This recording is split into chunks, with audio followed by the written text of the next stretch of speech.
make a girl a promise.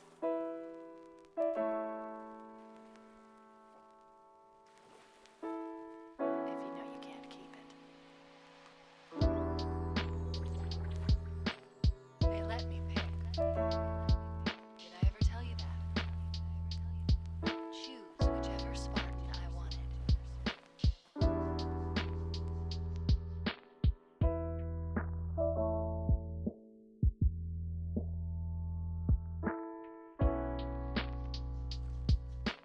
You know me. I did my research, watched as you became the soldier we needed you to be.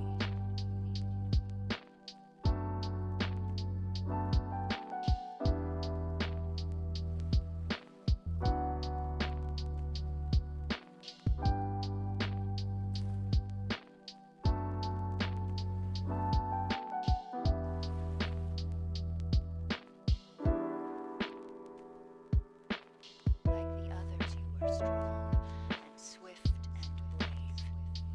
A natural leader.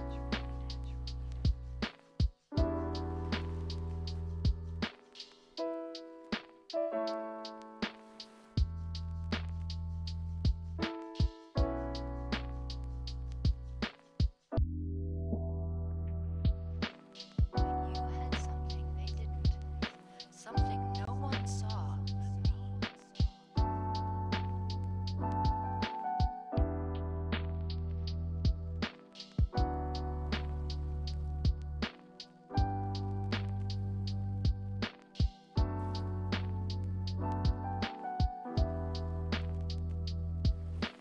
Can you guess?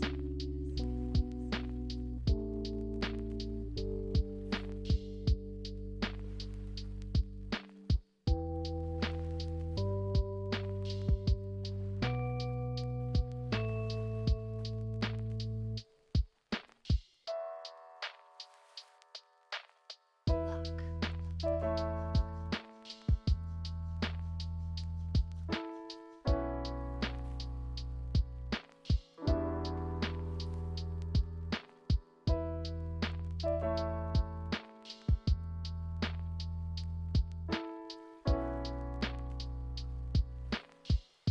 Was I wrong?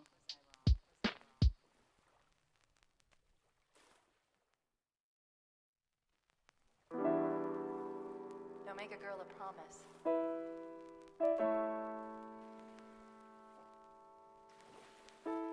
If you know you can't keep it.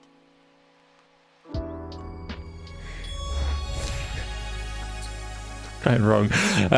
That's not too bad. It's a little bit overlap. Welcome everybody to the Xbox Series podcast, our 9th episode.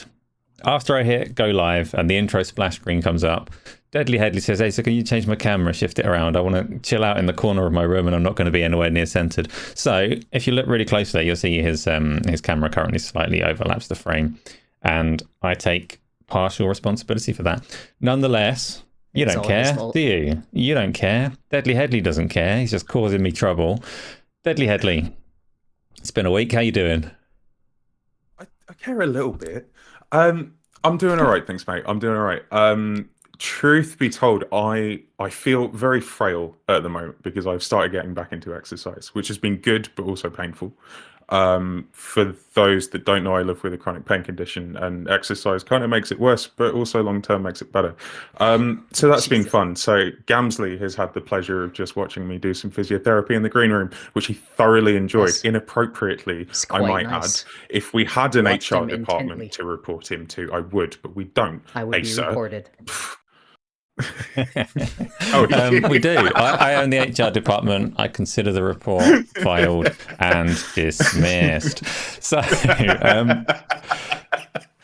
Gamzly, you've been Yes. enjoying yourself the last few minutes, but apart from that, how's your week been? No, sadly, I had to mourn a very big loss. Oh, the smile on your Oh, face has he tells me I gone? know exactly what's very coming. big loss. He hasn't gone. I'm sorry. Yes, I'm sorry, everybody in chat, everybody that's listening on Spotify, all those things. The potato has perished. It got squishy. It was melting before my eyes, and I had to put it out of its misery. Rest in peace. A moment of silence right now. That's the end of an era. It's Yes. the end of an era. That's the end of this damn podcast. Like, how is potato still lingering? It's gone. The potato's gone. I never need to think about it again. That's not why like it's the end of an era, podcast, because we can't everybody. bring it up anymore. There's no It'll prop. come back. It doesn't work. He in the chat is a madman. He's asked if Gamzly cooked him. I hope you didn't. Partly because No, that's me. But also, he was you dead. died. Definitely dead. Definitely dead. Talk us do through what that. happened. How did?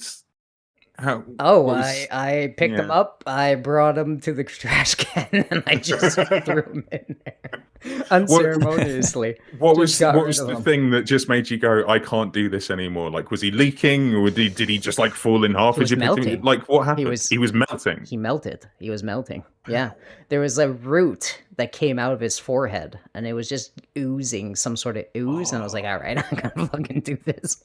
I gotta. kill him. Sounds. Yeah, so I That shot sounds The him. quite stories you flooded. can tell about this actual potato are already Yeah. more eventful than an actual game of potato. The potato is better than potato. It's more of a game. No. It's more exciting, and it's just a potato. No. So I'm glad we've established that, and we can all move on from it. Let's talk about Deadly Headley. You've had a week. What you've been playing? I've been playing some more Bully, and actually the highlight for my week, because I haven't actually played a lot this week, but the highlight for me this week, and I'm gonna count it because we've not had a show since, is I played Halo with the Gaming Arcadia community, and we had a whale of a time. It was so much fun. We had a really, really good time on Sunday night. It was a whale of a time, mean. It was a whale of a time. It was, you know how whales mean? have times? It was one of those. It was good. Big, it's whale wet. I don't know what's happening. It's technically a mammal. It was big and I wet. actually have no idea why that is a phrase, but it is. All right, Gamzly, it just Sorry, is. FTW. We also had Wandering I hate Dutch. you Shout out to people. him join us as well. So it was a really fun community night. The games were good for the most part. There were a few games that we got absolutely murked for. But for the most part, yeah, very good times were had on Halo community on Halo Infinite with the Gaming Arcadia community. You guys lost. I and- wasn't on that, right? You lost a bunch because I wasn't there. Was that Yes, you that's what happened. yeah. terrible? Okay. Yeah. Damn. Sorry. Yes. He may be the main perpetrator may still be living rent free in some of our heads, including me. One second. Hold on. I hate to cut you off, Dave. You know what? You give if there's 50 likes in chat today, I'll take off this shirt that you hate so much. All right, do that. Is that Anyways, a shirt? go I ahead. thought that was like one of them bags you carry picnics in. Is it actually a shirt?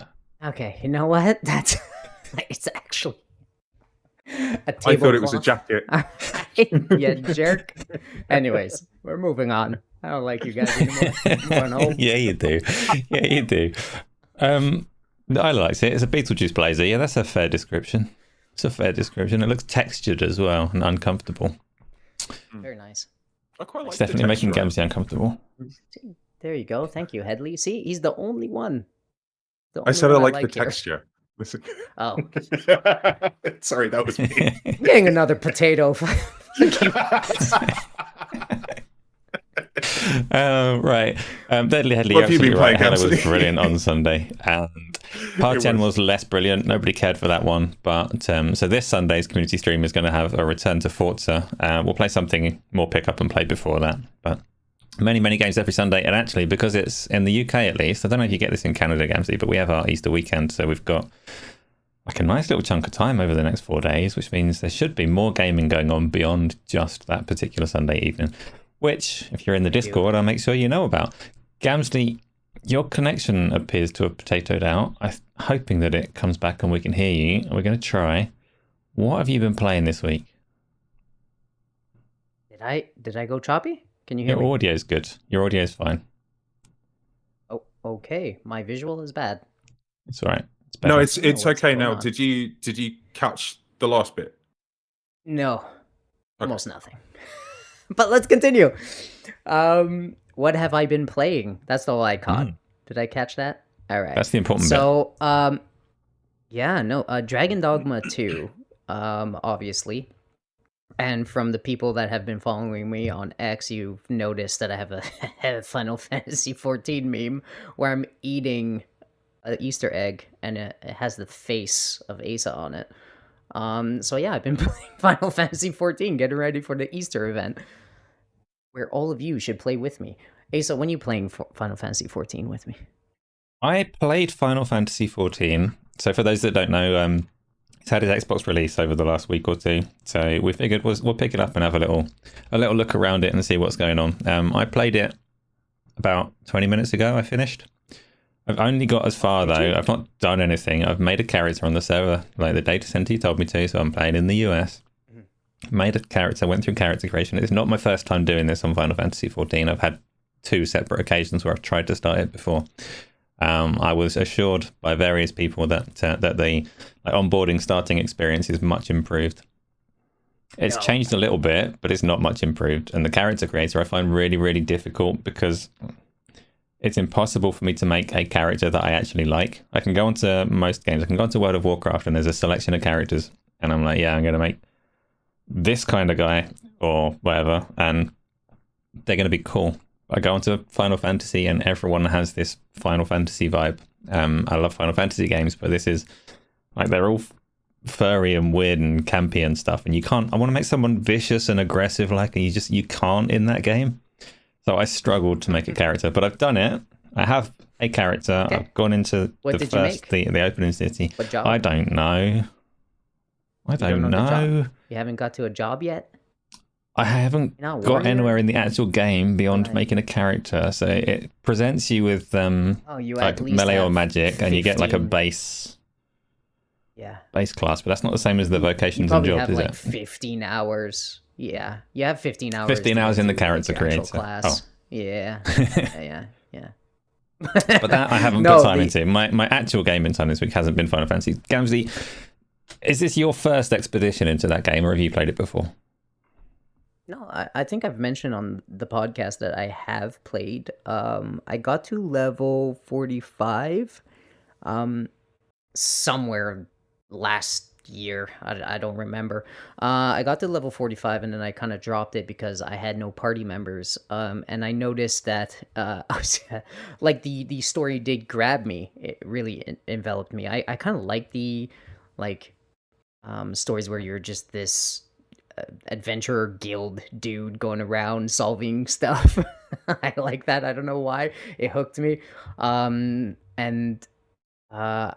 couldn't do any of the big stuff, so I was like, okay, well, I can't do any of the big stuff. I could do it with like AI characters, but I'm like, I don't like that in MMOs. You realized you need me.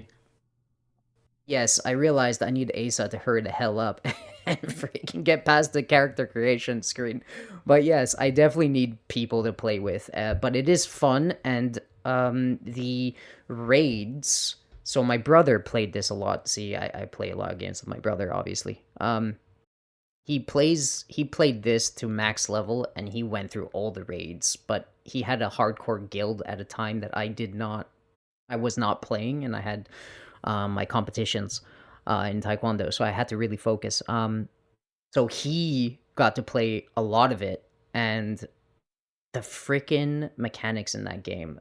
Some of the boss fights are straight up 2 times more fun than some of the WoW bosses. I kid you not. Just watching it, I had like the shivers. I was like, oh yeah, get me in there.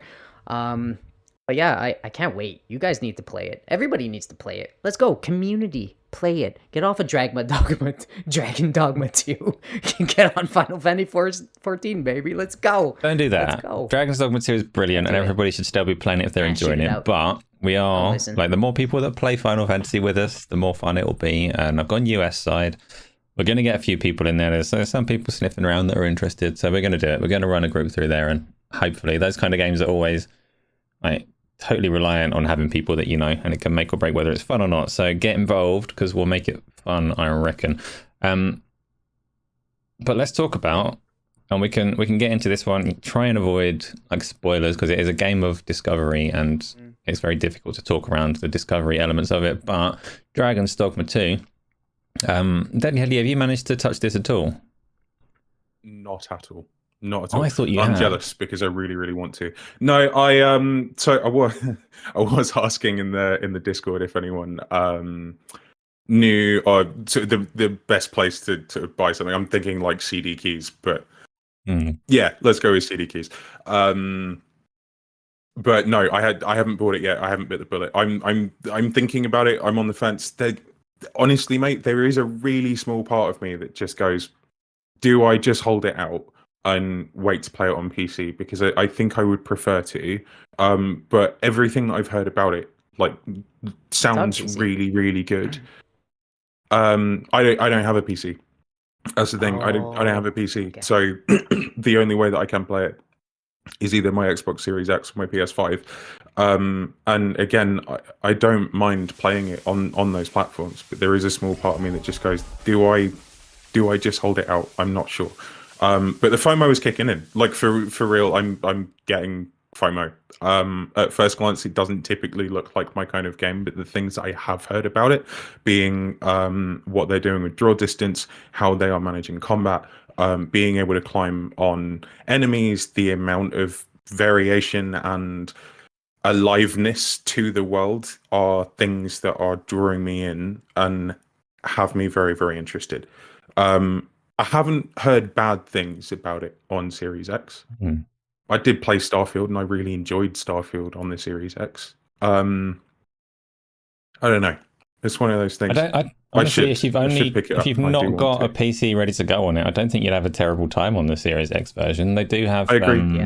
The first patch that's come in is going to give you options to cap the frame rate and things like that, which will make it nicer for some people. But yes, episode 13, I did see it. Pete, thank you so much for gifting another subscription. That's a whole bunch of them that you've given out around the community, and it is much appreciated. Very helpful. C Mustard, welcome to the little group. Check out the Discord. It is good fun. Gamzly. Hit that like button. Yeah. Fine advice. Right, tell me about your time in Dragon's Dogma 2. Okay, so I was doing two Dragon Dogmas side by side. So I was doing the first one. I started the first one before the second one. And then halfway through the first one, I started the second one. And I played them side by side, and I freaking can't stop playing these games. So the first one, I am now 35 hours in, and the second one, I'm around 25 hours in. And I keep bouncing back and forth. So when I'm in bed, I'm on my Legion Go with Dark Arisen. And when I'm kind of at the office and I have spare time, I have a beastly computer at the office, I'm actually playing on lunch breaks. And any sliver chance I get, even NVIDIA GeForce Now on like even my phone, I'm playing the second. So it is incredible, and I love how it makes me feel. I've said it so many times. It really does promote that curiosity, and it really does reward curiosity. If you see something and it just has that sense of discovery, kind of like Breath of the Wild. I've kind of paralleled them before, of where, Breath of the Wild really doesn't care if you open that map or not. It just cares that you look forward with your eyes with the draw distances, and it really does hope you get intrigued and hope you get curious about what you see in the distance. And I get the same vibe with this game. It just really does promote, like, hey, you see that? Don't open your map. Doesn't matter. Go over there. You're going to have a fun time. And usually it's very rewarding. You would say rewarding every time, because the rewards are very linear. Like, you'll get money, a port stone, fairy stones, you might get armors or whatever, and it's rewarding each time because the economy is very simple and common. So you're always recycling what you get for something very valuable, whether it's fast travel, whether it's items, whatever, leveling up for your skills. It's just very like a simplistic level system, kind of like Breath of the Wild, where, it's not overly complicated for no reason, and it does really just sing with the world. So I've been loving that. Am I making sense, Asa? Do you feel like a little bit what I'm saying? You're absolutely making sense. Yeah. You didn't play Breath of the Wild. Apart from, I don't understand why you're still playing Dragon's Dogma 1 at the same time. And I don't know Dragon's Dogma 1, but my understanding was that 2 is almost like Dragon's Dogma remastered rather than an actual sequel. Well, there's Or lore that rebooted. connects both of them. There's lore that connects both of them, but not necessarily. It's not really at all the same, but you'll see as you progress. And if you played the first one, but I as actually, a newcomer, You don't need one. So as a newcomer to the series, do you need any background reading whatsoever? No, you don't need one. It's just, for me, I'm finding it really rewarding because you do see the lore is almost. It makes it a lot better once you see it paralleled and side by side. I think if somebody would do the same thing, they'd actually enjoy the second one's story. Because you get to like parallel and see what's going on more clearly instead of relying on your memory. And there's some cool stuff sprinkled in there, but I'm not going to spoil that. But yeah, I'm just in love with this game. For me, and I was talking to ACG about it yesterday as well on their podcast that I guested on. The story of Dragon's Dogma 2 is kind of a non-event. It's not a significant part of the game for me, and that's not to say that's not a spoiler. Like, I've not seen the story through, but I've very specifically not seen the story through because I don't feel any pull to do that. The pull for me is, like you said, you see things and you run there and stuff happens and you're just exploring the world and waiting for emergent dynamic gameplay rather than a structured story. It might be because my character is a horrific mutant that maybe the story is less engaging than it should be, but it's not really so deadly. You were asking about whether you need to play the first one for the second one, and my take from what I've seen so far is absolutely not, because the story is like background, very simplistic, not really the main draw of the game. Gamzly, I want to ask you though, all of those things are great, all of the dynamic stuff, the things that can just go on around you, but do you find the core combat to be like higher quality? Is that your style of game, or do you prefer things elsewhere? Before I answer that, see, the Breath of the Wild comparison that I've been making, it's almost why I love Tears of the Kingdom and why I would actually jump back from Tears of the Kingdom to Breath of the Wild right away, is because the worlds might be the same, but it's freaking awesome to see the differences. Like, it does hit you. It's almost like hopping in from Ocarina to Majora's Mask to see the differences and to see what is going on, or the different reality. And it's very fun. It's like that moment where you take the sword out of the stone in Ocarina of Time and the time changes. It's very interesting in that way. The story is bland, but seeing the world's difference is, it kind of gives me nostalgia, and it gives me love for the world and the lore, if that makes sense. So that's why I'm enjoying playing them side by side in that way. Moving on to the combat. The combat is freaking phenomenal. I love the combat. I love getting the high ground, grabbing a pawn that's like a rogue, and I see like somebody below me. Okay, I did this. So I got the high ground on an ogre, and everybody knows there's ogres in this game. It's one of the most shown monster in the previews. So I grab my rogue, I get the high ground, I would shoot my rogue because they're really quick and very high damage in very little time, and I would shoot them on top of the ogres, like back, and they grab him and just, it does like double damage and they do some sick damage. So I'm just having some really wild moments that I wouldn't do in other games, and it's so satisfying. I'm playing more of a wizard character where I'm actually the pawns around me, I'm basically like buffing them, so I'm the healer and the buffer kind of guy. And I'm finding because I come from support backgrounds in all games, whether it's League of Legends or World of Warcraft or Final Fantasy. I'm a support class. I love that class, so I'm playing it like I'm playing WoW. So I'm just like supporting my guys, I'm healing them, I'm trying to get people in the spot they need to be. Again, if I have to throw them, I'll throw them to get them there. The commands, they're simple: come here, go there, heal me, kind of stuff. So I'm playing a lot like a tactical combat. I'm using it a lot like tactical combat, and it's really hitting the spot with me. I love it. I love it so much. The throwing stuff, that's a new one to me. I've not thrown anything in a way that was meant to be beneficial. I'm normally aiming for chaos and making things explode, but throwing your own guys onto a monster's back, that makes a lot of sense. Get the high ground and throw your dude on an ogre. It's friggin' phenomenal. So that's good. I love that. Else? Yeah. So I one of my failings over the years with like being able to stay on track with an RPG is sometimes I end up with like a little bit of choice paralysis. And I've really enjoyed Baldur's Gate despite the amount of choice that there is. So there's definitely hope for this made-up condition, or at least, actually, I don't know. Is choice paralysis made up? It's probably not. Anyway, it doesn't matter. Real.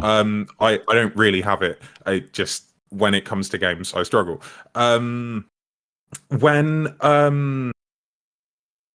So how deep do those RPG elements go with Dragon's Dogma? Not deep. Not if you're talking choice and consequence. If you're talking about how you build out your character and party, then you've got a lot of freedom in that sense.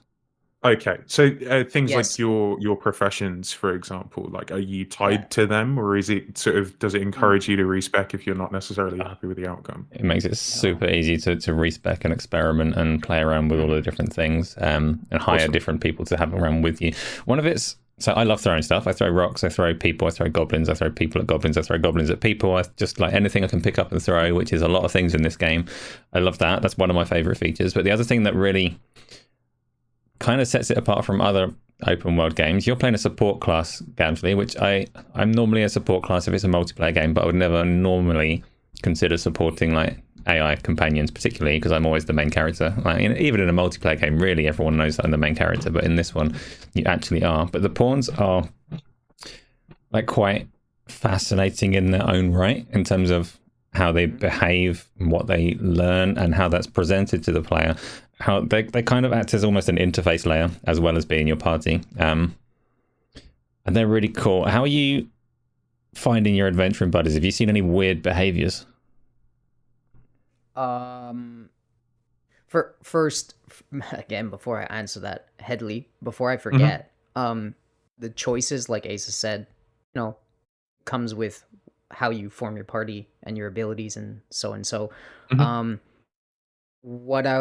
The choice paralysis isn't actually there much because you actually don't know some things. Legit don't know something. The game doesn't even show you most quest markers. So it won't even, it'll just be like, hey, here's the main quest. Sometimes you'll lose the main quest. Go do these things and talk to people and play it like just go talk to people and have your own adventure. I think that actually helps. Because that's really the thing that captured the magic for me with Baldur's Gate 3. It was that first act, and that first act is deliberately designed to be very beautiful, very appealing, because as soon as you get into Act 2, things literally start getting darker. But in that first act in Baldur's Gate 3, the joy from the game just comes with straight up exploration and just finding new stuff and like following those leads regardless of what your expectation might be.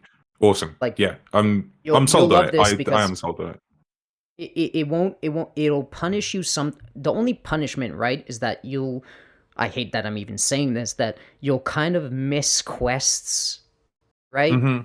That you don't necessarily know are there. Like that's the only punishment, but it doesn't really impact you. It just like helps you with the second playthrough, right? The pawn mechanic kind of helps.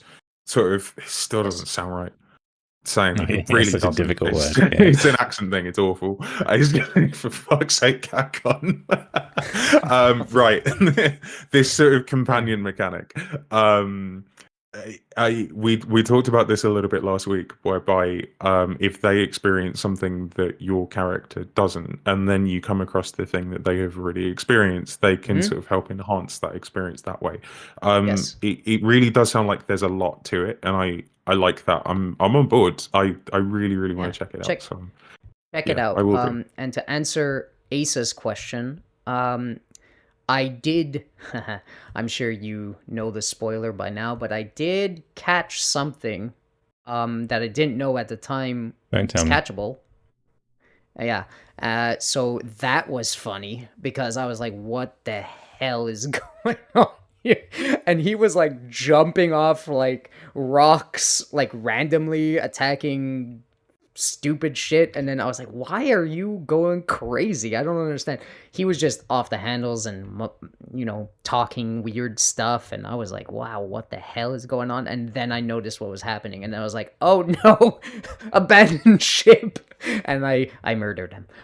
Anyways, yeah, play this game. Headley, Mhm. play this game. It won't scare you off. It's not you open the map and there's 60 things to do. It is Honestly, I you don't think need that to. might be You the don't need to. thing that induces. Usually is. I use this term lightly because I don't suffer with choice paralysis, and I don't think it's fair for me to just use that because there are some people who absolutely will struggle with that, and that can't be fun. But I think one of the things that very quickly made me nope out of Horizon Forbidden West, despite Yes. really liking Horizon Zero Dawn, I did actually enjoy that. Was just everywhere you go, there's so much stuff to go and do. There's so much, like, you're asking so much of the player instead of actually letting the player find those things for themselves, which really is Yeah, where love that Dragon's kind of Dogma. reward for looking around kicks in. Which is again why I love Baldur's Gate 3. So exactly. yeah, Yeah. it sounds like Dragon's Dogma is going to do that thing too. See, for Forbidden West, there's a lot of people in chat the other episode that said, like, brought up Forbidden West or brought up the menu system that you could, like, turn off all that stuff, right? You could basically turn off her saying these things and pointing you the directions. You could Could you turn do off. that? Yes, you can, I think. Yeah, pretty sure you can. That would have made it so she- much better. You can actually Never turn mind. off the icons and all that stuff and make it like Yeah. more free and open and stuff. But the problem with that, and why I say it's not the same, is because it was designed for that. And it's Yes. clear that it was designed for that. And you'll Yeah. know what I mean. Same if for you played them Ubisoft both games. like You that, can you'll you know can what I mean. strip the HUD of Assassin's Creed, but it's Yes. still Assassin's Creed. It is still designed in exactly Yes. that way. But one thing that Horizon always took a lot of criticism for, like the most recent one, was the tips were really monotonous and boring. The pawns in Dragon's Dogma, when I referred to them as like an interface, a UI layer, they do so much legwork in helping the player understand what's going on around them, so that you don't need an excessive HUD and things like everywhere. So rather than quest markers all over a map, your pawn might be like, there's something cool over there, you should probably go and check that out. And if you're just paying attention to what they're doing, they tell you so much, and they have their little conversations with each other, and they're just a layer to help you understand the game and know what the hell's going on. So you were talking about quest markers in particular. I spent ages playing yesterday. Just one of the pawns, one that I'd hired, was like, there's something cool in this direction I've seen before, you should probably check this out. And I just followed them for ages, didn't know where they were going, just following a pawn. And it's so much more like engaging than going towards an icon on a compass or a map. Yeah. Some stuff went down It and it sounds was great great. fun. Yeah. It sounds Yeah, really, dude, really good. Headley. So, or you might not get that experience because it all learns from the person. So if you have a pawn that's, let's say, level 29, you just get to level 29.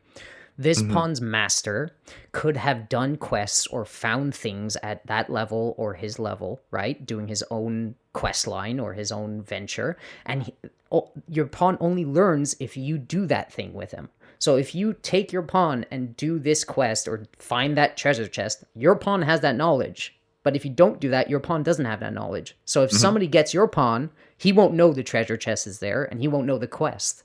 So it's still a wild card of what pawns will tell you, right? Like, So it still won't be so annoying that they'll give you the quest if you don't want them to give you the quest kind of And thing, those you know? pawns accidentally lead you into trouble then? So you mentioned like a level 29 player Yeah. doing a level 29 quest, and me, a Yes. fucking level 1 player, wanders up to that level 29 quest. I'm gonna get my ass handed to me.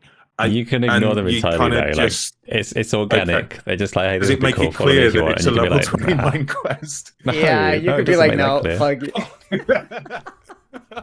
you. You could pick him up and just be like, no, come this way, you know? I will Okay. say though, at that point, if Okay. you've taken a pawn that is that high level, you're cheating. You can do it. You can Yeah, hire I really think high level that's ones, fair. but Yeah. filthy way to play. Filthy way to play. Yeah. That's Dragon's Dogma anyway. Like, I don't want to wax lyrical about it too much. It does have its problems. It's got some performance issues. That's it. It's brilliant. I love that game. Yeah. So let's talk about GDC, Gamzly. There were multiple things that came out of GDC. So GDC, the Game Development Conference thing, took place last week, but there were various bits and pieces to take from it that you wanted to talk about. Lead 1, 2, 3. Some of the stuff. So shout out to we talked about some Baldur's Gate here. Baldur's Gate 3 winning the GDC award. So good on Baldur's Gate 3. That's awesome for Larian. Also, Hi-Fi Rush won a reward as well. I think that was in, oh my god, 1 second. I have the link right here. Hi-Fi Rush won something. Let's see. Have it here. Best audio, so that's awesome. So because that's something they should win, because it relies so much on the music and stuff like that. So good on them for that. So I thought that was a good call out for them. Shout out to Tango on that. GDC also, so we saw some reveals of the Marvel game, like that new Marvel game. I know it's old news, but some new stats came out. There was like 30k people in attendance there, not just like watching around the world. So it seems like GDC is getting a lot of love. And just to bring this up, to be like, is GDC gonna get, how big do you guys think GDC is gonna become? Will we see more like announcements there, and who do you think like follows them? All right, it's a real surprise that they had such a big. So Marvel 1943 is a big announcement, obviously, Rise of Hydra, and that's the kind of thing that you'd expect to have a big presence at like what used to be E3 or at Game Awards or one of the various platform holders' big showpiece events, because it is a large scale, large IP, big property game. But they revealed it at the Game Development Conference as a kind of lead in to talk about Unreal Engine instead, which was a big surprise, because GDC is very much for people that actually make games, more so than for people that play games. There's traditionally been very much dev talks and really like in-depth, high-level, this is how you're going to be like lighting faces for the next 5 years kind of talks, rather than this is what you're going to be playing in the next couple of years. So it was a surprise to see that there. I don't think I particularly want GDC to pivot into being like into filling that gap and being for us, because developers getting together and talking about cool shit is a valuable thing in and of itself. I don't want it to get like Keelyified, if that makes sense. But I don't know. Was it on your radar, Deadly Headley? Did you think of tuning into anything at GDC? Honestly, it was one of those weeks for me where I sort of missed quite a lot, which is frustrating because I don't like those weeks, let alone the impact that it has on a podcast that you're co-hosting. In regards to it being an event that is drawing eyes, I think I hear what you're saying, Asa, in terms of not wanting it to be Keelyified, because I think in some respects, because there are so many games being made and the industry, while it's struggling to grow, it is at a rather impressive size, and there are a lot of things going on. There is a lot of talent. There is a lot of money flying around, like unthinkable amounts of money flying around compared to what was flying around back in the 90s when I first started playing games. And I think, from a consumer's perspective, it's really nice that we get opportunities to see more stuff. But similarly, it shouldn't just be another kind of almost showbiz level type of event where it's more focus on the sparkle on the top of the layer of the gaming industry rather than the people that are making it and the innovations that are happening within that. Yeah, I hope that they keep doing it, because actually I think the knock-on effect and the benefit that you get from having something like the new Marvel 1943 game, the benefit of something like that launching is actually it does bring more eyes to GDC. So I think there's definitely there's pros and cons to be had for sure. Yeah. You know, I agree. It's a smart thing to show off the tech, because it was so impressive to see that. Like, that was an impressive trailer. I know that we didn't get gameplay of it. It wasn't about that. It was to show off this engine. We get it. I love it. But I hope like there's more like games like that to show off in the upcoming years. That would be awesome. Kind of like what they did. Where did they show that Matrix one? You remember? Oh, You know what I'm talking about? That might even have been GDC as well. You mean the thing Was that we it got to GDC? download a few days Was after? it? I Yeah, can't yeah, remember. okay, I could be I'm pretty completely sure. wrong on that. I like that. I love was a that really because it cool demo. showcases it showcases people's talent and the tools that that they have in their kit. So that's nice. I love that.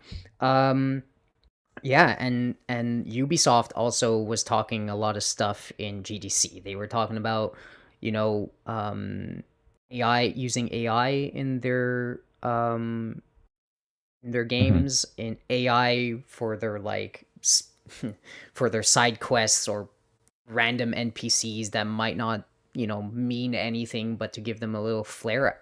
I think that's kind of interesting, and I don't want to go too into it with the politics and is it good, is it bad, is it a bad thing. I just want to know. For me, I'll do it at the end. For me, I think I have so much to say, but what do you want to see from this system, like implemented in like side quests and like NPCs that you might not care about or whatever? Do you think it's a good thing that they're gonna try to give them some life? There's a couple of things in there though, because when you talk about like political issues, I'm assuming you're talking about general hostility and resilience against AI, particularly generative AI. But I don't think that particularly applies to the kind of conversational behavioral AI that they were showing off at the event, which it's hard to argue against that one from an ethical standpoint, because what Ubisoft were doing at GDC, they invited some people to try these 3 separate demos, I think, that were like little mock-ups of what a quest might be like in a game. So there was, I think there was a tech demo where they were like, your task is to infiltrate this particular compound, and your commander or whatever has a certain amount of knowledge.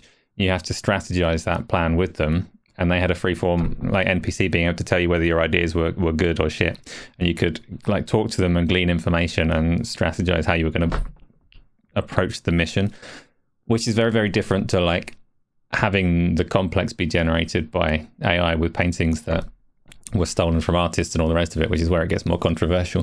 For me, I've heard mixed things. For me, it sounds really freaking awesome to have NPCs that are more intelligent to talk to and can have a more natural, more free-flowing conversation. I'm very uncomfortable talking to technology generally, like if I have to use my voice, but I know that it can be really additive, especially if they do, like if you've got an NPC that's trying to give you a quest and they're having a natural conversation, but like they're what's the word, like compelled to give you a certain bit of information if you're asking the right questions and kind of leading you down the right line.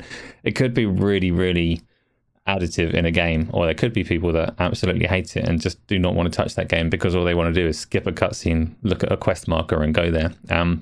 It's definitely cool that they're exploring it though. NVIDIA are exploring it big time as well. Deadly Headley, would you talk naturally to an NPC if you had that opportunity? Right? Would that be good, or would that be really uncomfortable? I think it would be uncomfortable once, and then I think It would definitely be a strange experience the first time around for sure, because I think it specifically in a video game, like that's some next level kind of territory, and when it comes to interaction, but potentially it could completely change the way we play video games. I don't mind talking to technology. It's a little bit cringe when you do it in front of somebody else, but I just keep thinking FTW's gonna have a fucking field day with this episode. He really is. Anyway, I've heard all of this back, and I'm like, I wouldn't. Anyway, I'm excited by the prospect. I am, because I am the type of person who would quite happily try interacting with an NPC, using my voice to see what would happen. Let's say, I don't know, let's say I'm on a planet in Starfield and I come across an NPC where I need to find out more about where his yo-yo that he lost is. I could have an organic conversation and just see. I would want to see how far the game could push that. I'd want to try and break it. I'd want to try and challenge it and push it and really sort of understand, like, how far down a rabbit hole is this NPC going to take me? Is it going to take me somewhere that I didn't expect because of the choices that I've made? Like, this is all, and it's very complicated. Because I think eventually you're going to have to design it, depending on how far you're going to let a user do this. You've also then got to think about the amount of consequences that need to be programmed and designed as a result. So you very quickly end up with, like, games that could possibly be quite difficult to make. I don't know. Maybe I'm off base there. So, no, you're not. You're absolutely on point there, because there's been there are mods available for Skyrim that let you do this with ChatGPT, like today, if you really want to. It costs a fair amount to run, but you can mod Skyrim so that every NPC in there is powered by AI, and it's not smooth and seamless. It's quite slow because it's using, like, online ChatGPT. So you'll ask them and they'll have a little thinking time, but pretty much everyone that used it went straight into, like, asking them questions to prompt existential crisis and how they feel about life and all the rest of it. So that would kind of derail most games, because that's how people are going to interact with it when it first kind of hits. But after a while, you'll kind of get bored of the way that AI deals with that, I would think, and people would start taking it more seriously. Speaking of Skyrim, the only time that I do speak to a computer is Skyrim. So, like, I like Skyrim a lot. When I play it in VR, there's a mod that has you. It's really simplistic. It's not AI by any stretch, but all it does is it prompts you to, rather than click a button to select your dialogue options, you speak it aloud. And actually, it adds more than you'd think just to be saying these words rather than hitting a button. So you read the dialogue option so that you can't be flexible with that. You can't be flexible. These are the words you that are got on the choices, screen. and you. I like the sound of that. I do like the sound of that a lot, and I hate the think sound that's of that. actually a much more. Do you? If you sold that to me as an idea, I'd be like, shut the fuck up. Why would I read this line instead of pressing down it's, an it's A? It's a difficult sell, but when the alternative is asking, again, let's use the yo-yo, for example. Let's say there's a character in Skyrim and I go, hey, I heard you lost a yo-yo. Wait, you could ask questions. Irreplaceable yo-yo. Just I needed an object. Can't use yo-yos. Stay away from the yo-yo. You could ask this character questions like, okay, where did you last put it? What were you last doing with it, etc., etc. But if you then went, where was this yo-yo made? Maybe we can try and ascertain some sort of production information so that we can understand, like, I don't know, maybe it's got a specific look that you need to then go and recreate in a fucking wanted poster for you. I don't know, but, like, at this point you could start spinning yarn that has not been considered or designed by a game designer. And I think when you're interacting using your voice and you end up coming into walls like that, it feels less organic very quickly. I agree with you that it's a really hard sell to go, hey, instead of pressing that button to say the words that are on the screen, why don't you say them? And if you're dyslexic, fuck you, by the way, because we're going to make you read it anyway. Like, that's not a good sell. But AI would solve that, right? Because it would, Dark. in theory, be natural conversation. Yeah. Heavily be. steered natural conversation. So Yes. Those, yeah. It's difficult Gamzly. to sort of find that middle ground. Yeah, I'll jump in. I jump in. It's your topic. think it would. Bring yeah, it home. I think it will be. I think it sounds so fun, especially when mouse and keyboard type of stuff and like I think a lot more like text based adventures could be really cool and fun with that. You know what I mean? Like not necessarily these big 3D worlds or whatever, but like bring back the text adventures, like old school, like just text. That would be freaking amazing, and have like little pictures and stuff like that, the old school stuff. I find that fascinating. I would live in one of those text-based adventures. You could probably do that with ChatGPT right now, but something crafted and like have cool artwork and all that stuff designed behind it would be cool, like a little storybook kind of thing. I would play that. Also, keyboard and mouse over speech. Like I would love to just type the things, right? I would love to go up to a random villager. That's where I find my excitement. Like if I want more money and I'm a thief, you know, give me some sort of +5, like in, let's say, Baldur's Gate, right?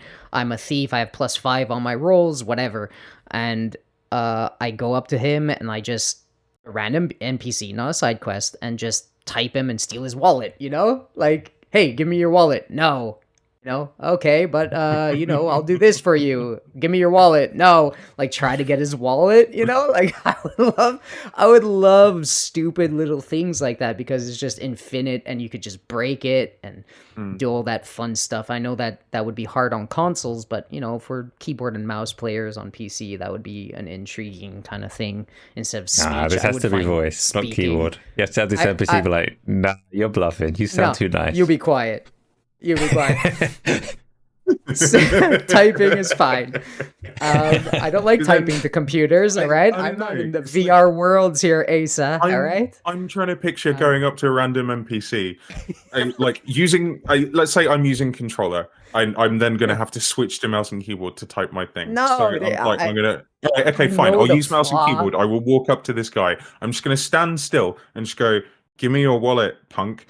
And then they're going to go, you type like a bitch, deadly. And then I'm like, cool, okay. So we're that does sound awesome. I like this game. Then it would be amazing. I would love it. But anyways, like imagine Skyrim and they all those NPCs just walking around just could be robbed and all this manipulated. And all we've done is come back to Milo, Peter Molyneux. Milo, except we're going to burgle the kid. Oh, that's amazing. Oh, it would be fantastic. But yeah, I love that.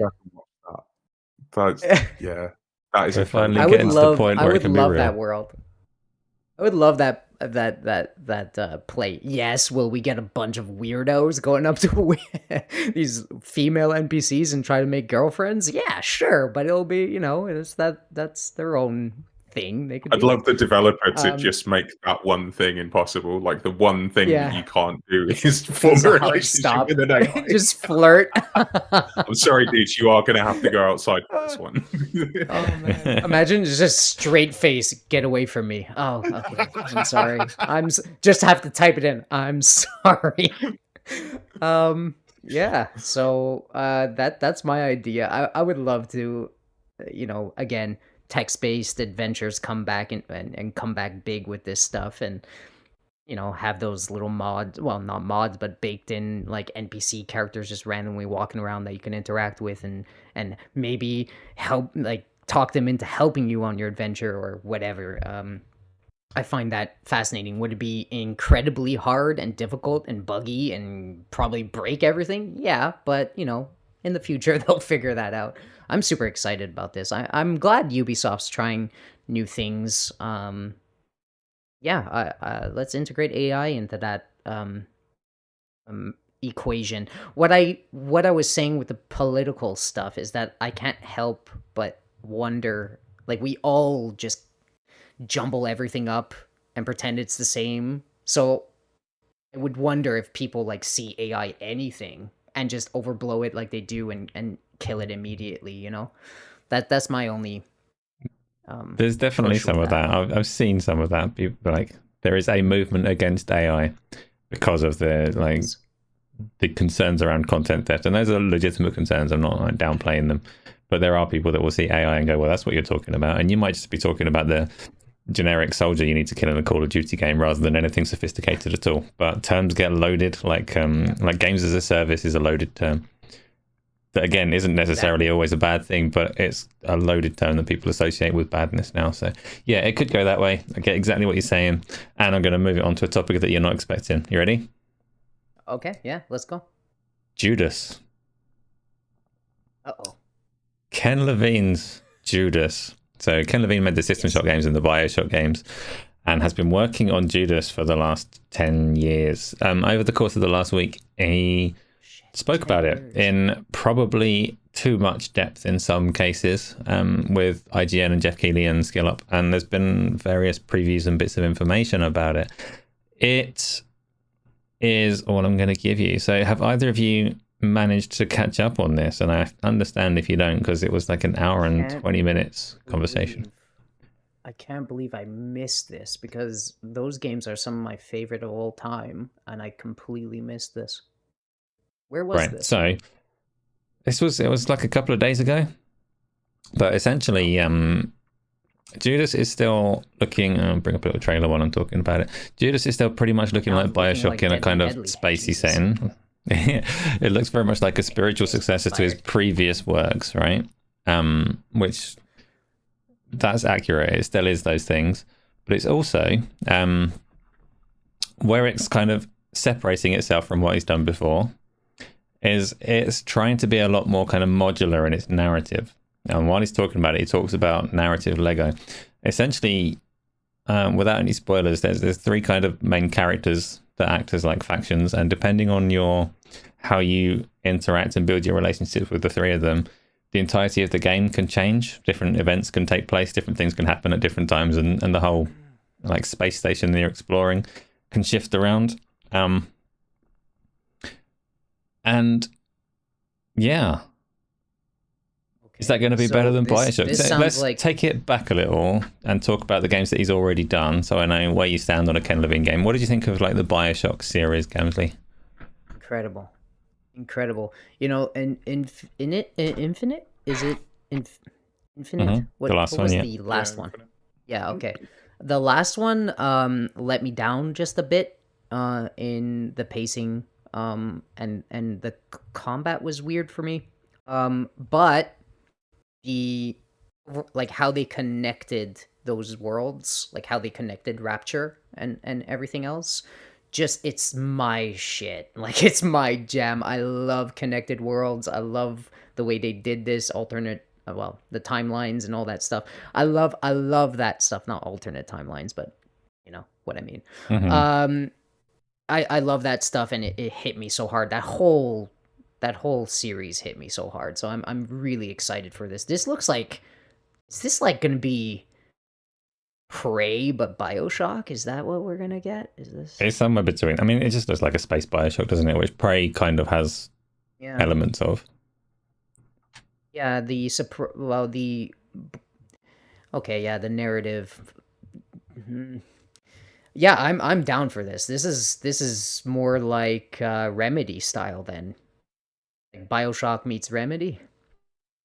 Is that what we're doing here? What aspect of Remedy would you say that you're seeing there? The narrative storytelling, so the branching stuff, like maybe like I would say, what's it called? Control-ish? Does that branch? So I played like half of Control. I've not played Alan Wake 2. Branch. It's not how. It's not. It doesn't branch away from things. Not how I'm saying story. Because how do I do this? Narrative.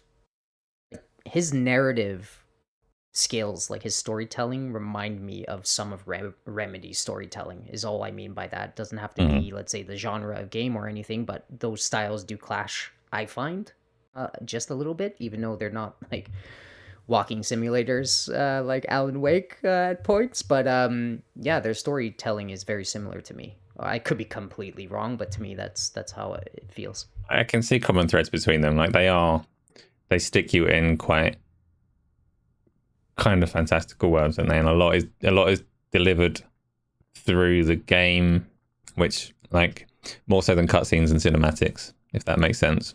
I take that from the two of them as a common thread between the way that they deliver a story and the way that you experience it. So I get what you're saying in that sense. Deadly Headley, have you played much of the BioShocks?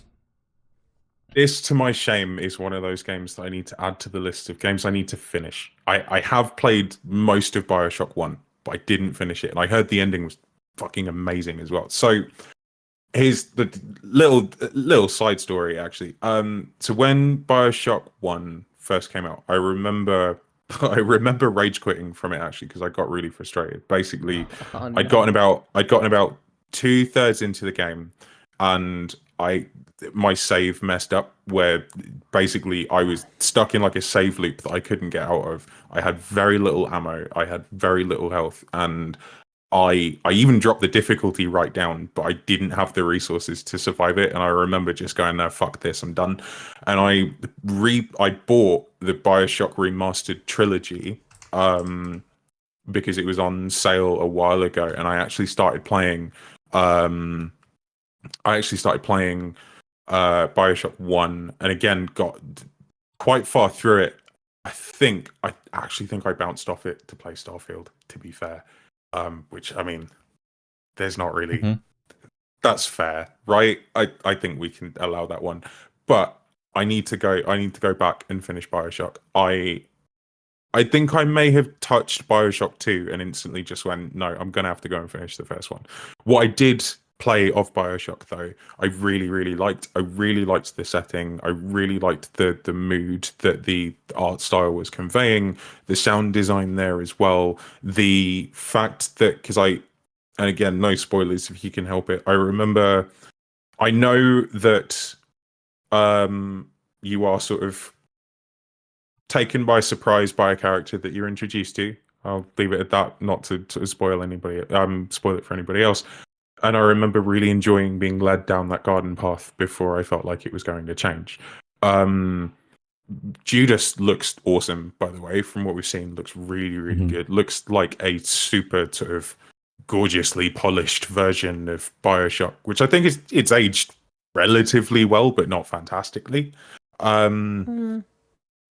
It's aged alright. I'm probably misremembering that, to be fair. I think I'm misremembering. It does.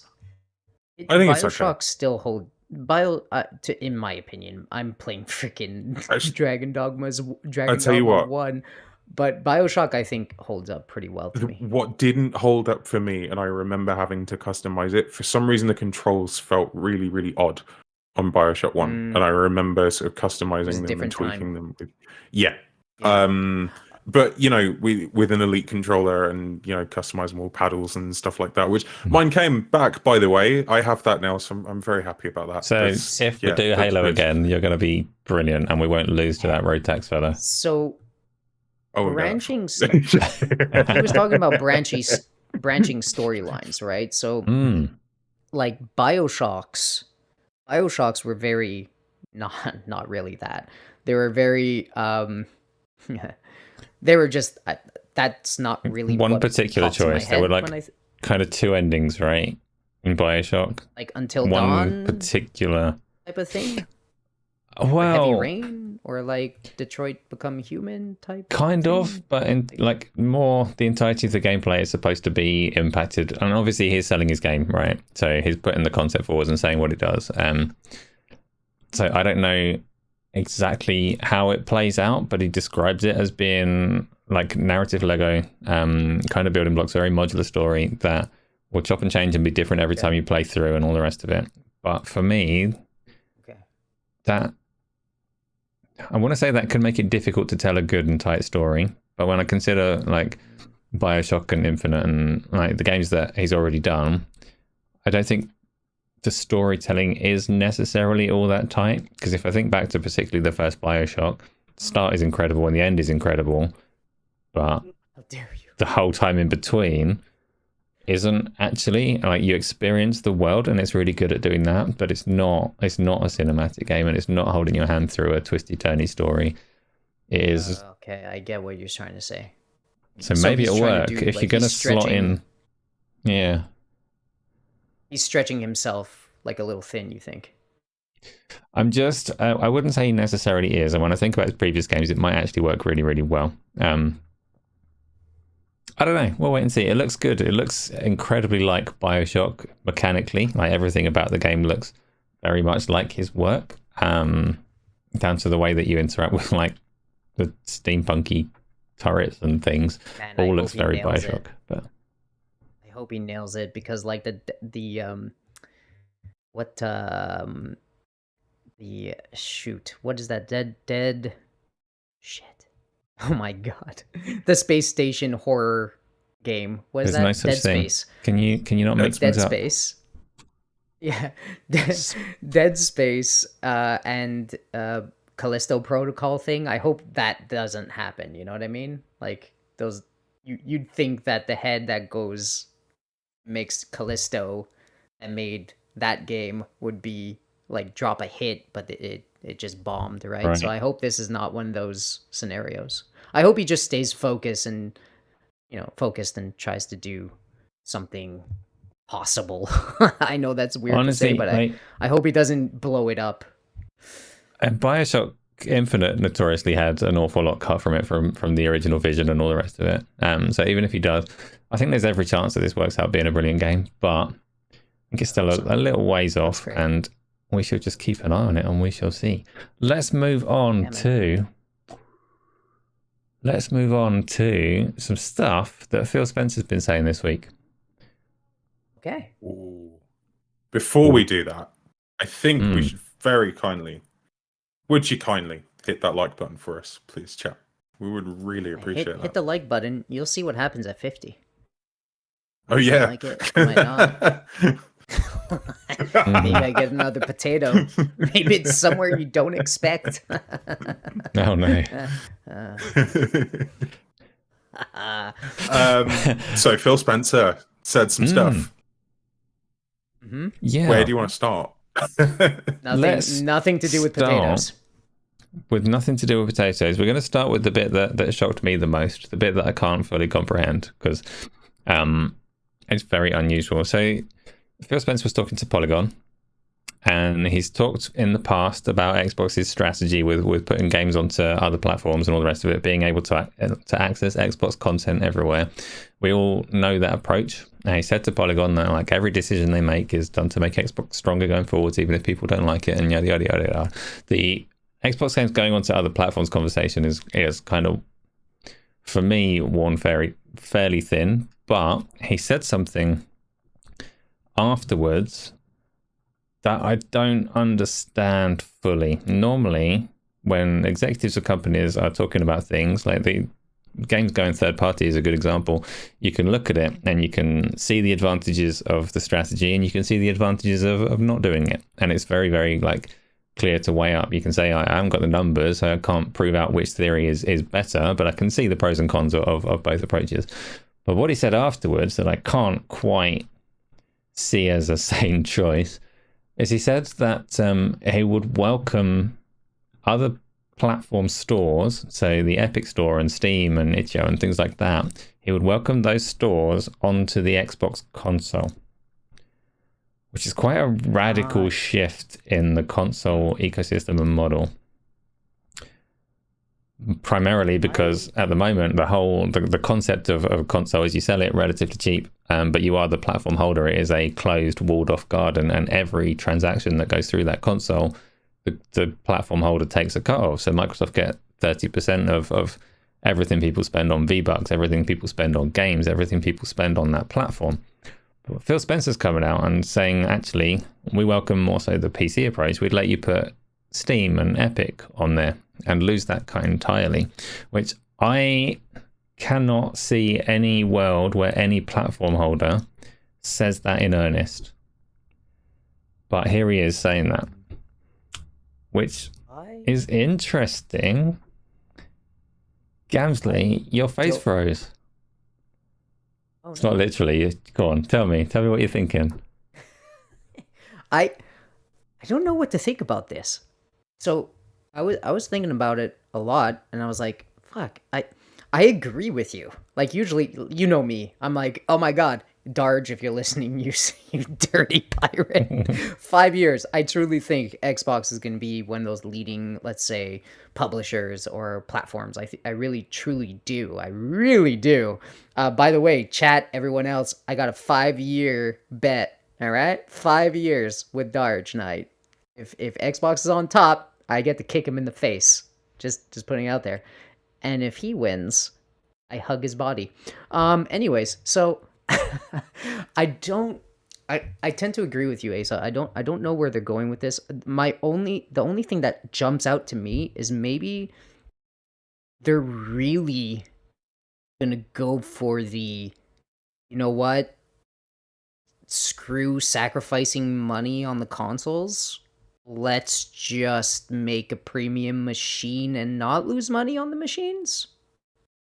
And let us just open up completely, because that's the only freaking way that makes any sense. Like, they're already not where they want to be in the console space.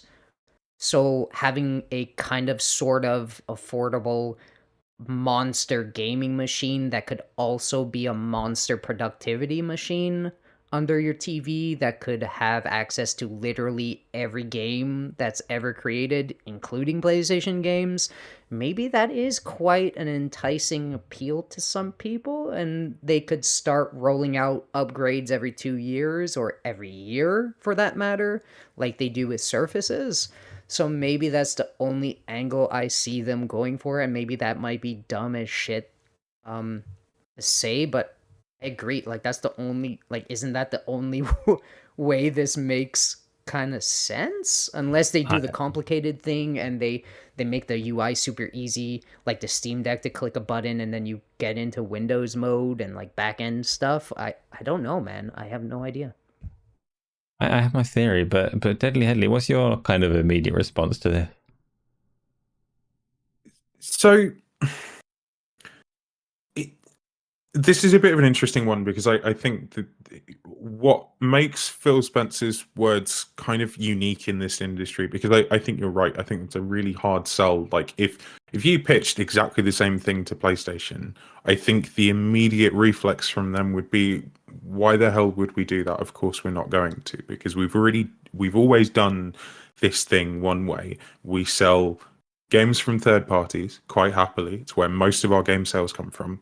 And we have set this precedent for making our own games, and typically they sell quite well. But yes, we acknowledge that the risk on those games is increasing along with the the budget issue that we've talked about before with AAA gaming, because that is inflating quite rapidly, and it is starting to look less and less sustainable, which is why PlayStation's pivot to selling more on PC, which I think is pretty much inevitable, especially after seeing the success of Helldivers 2 on Steam, makes a lot of sense. In the same way, this makes more sense coming from Microsoft as opposed to Xbox than it does anybody else, because they are already doing that to a large degree via PC.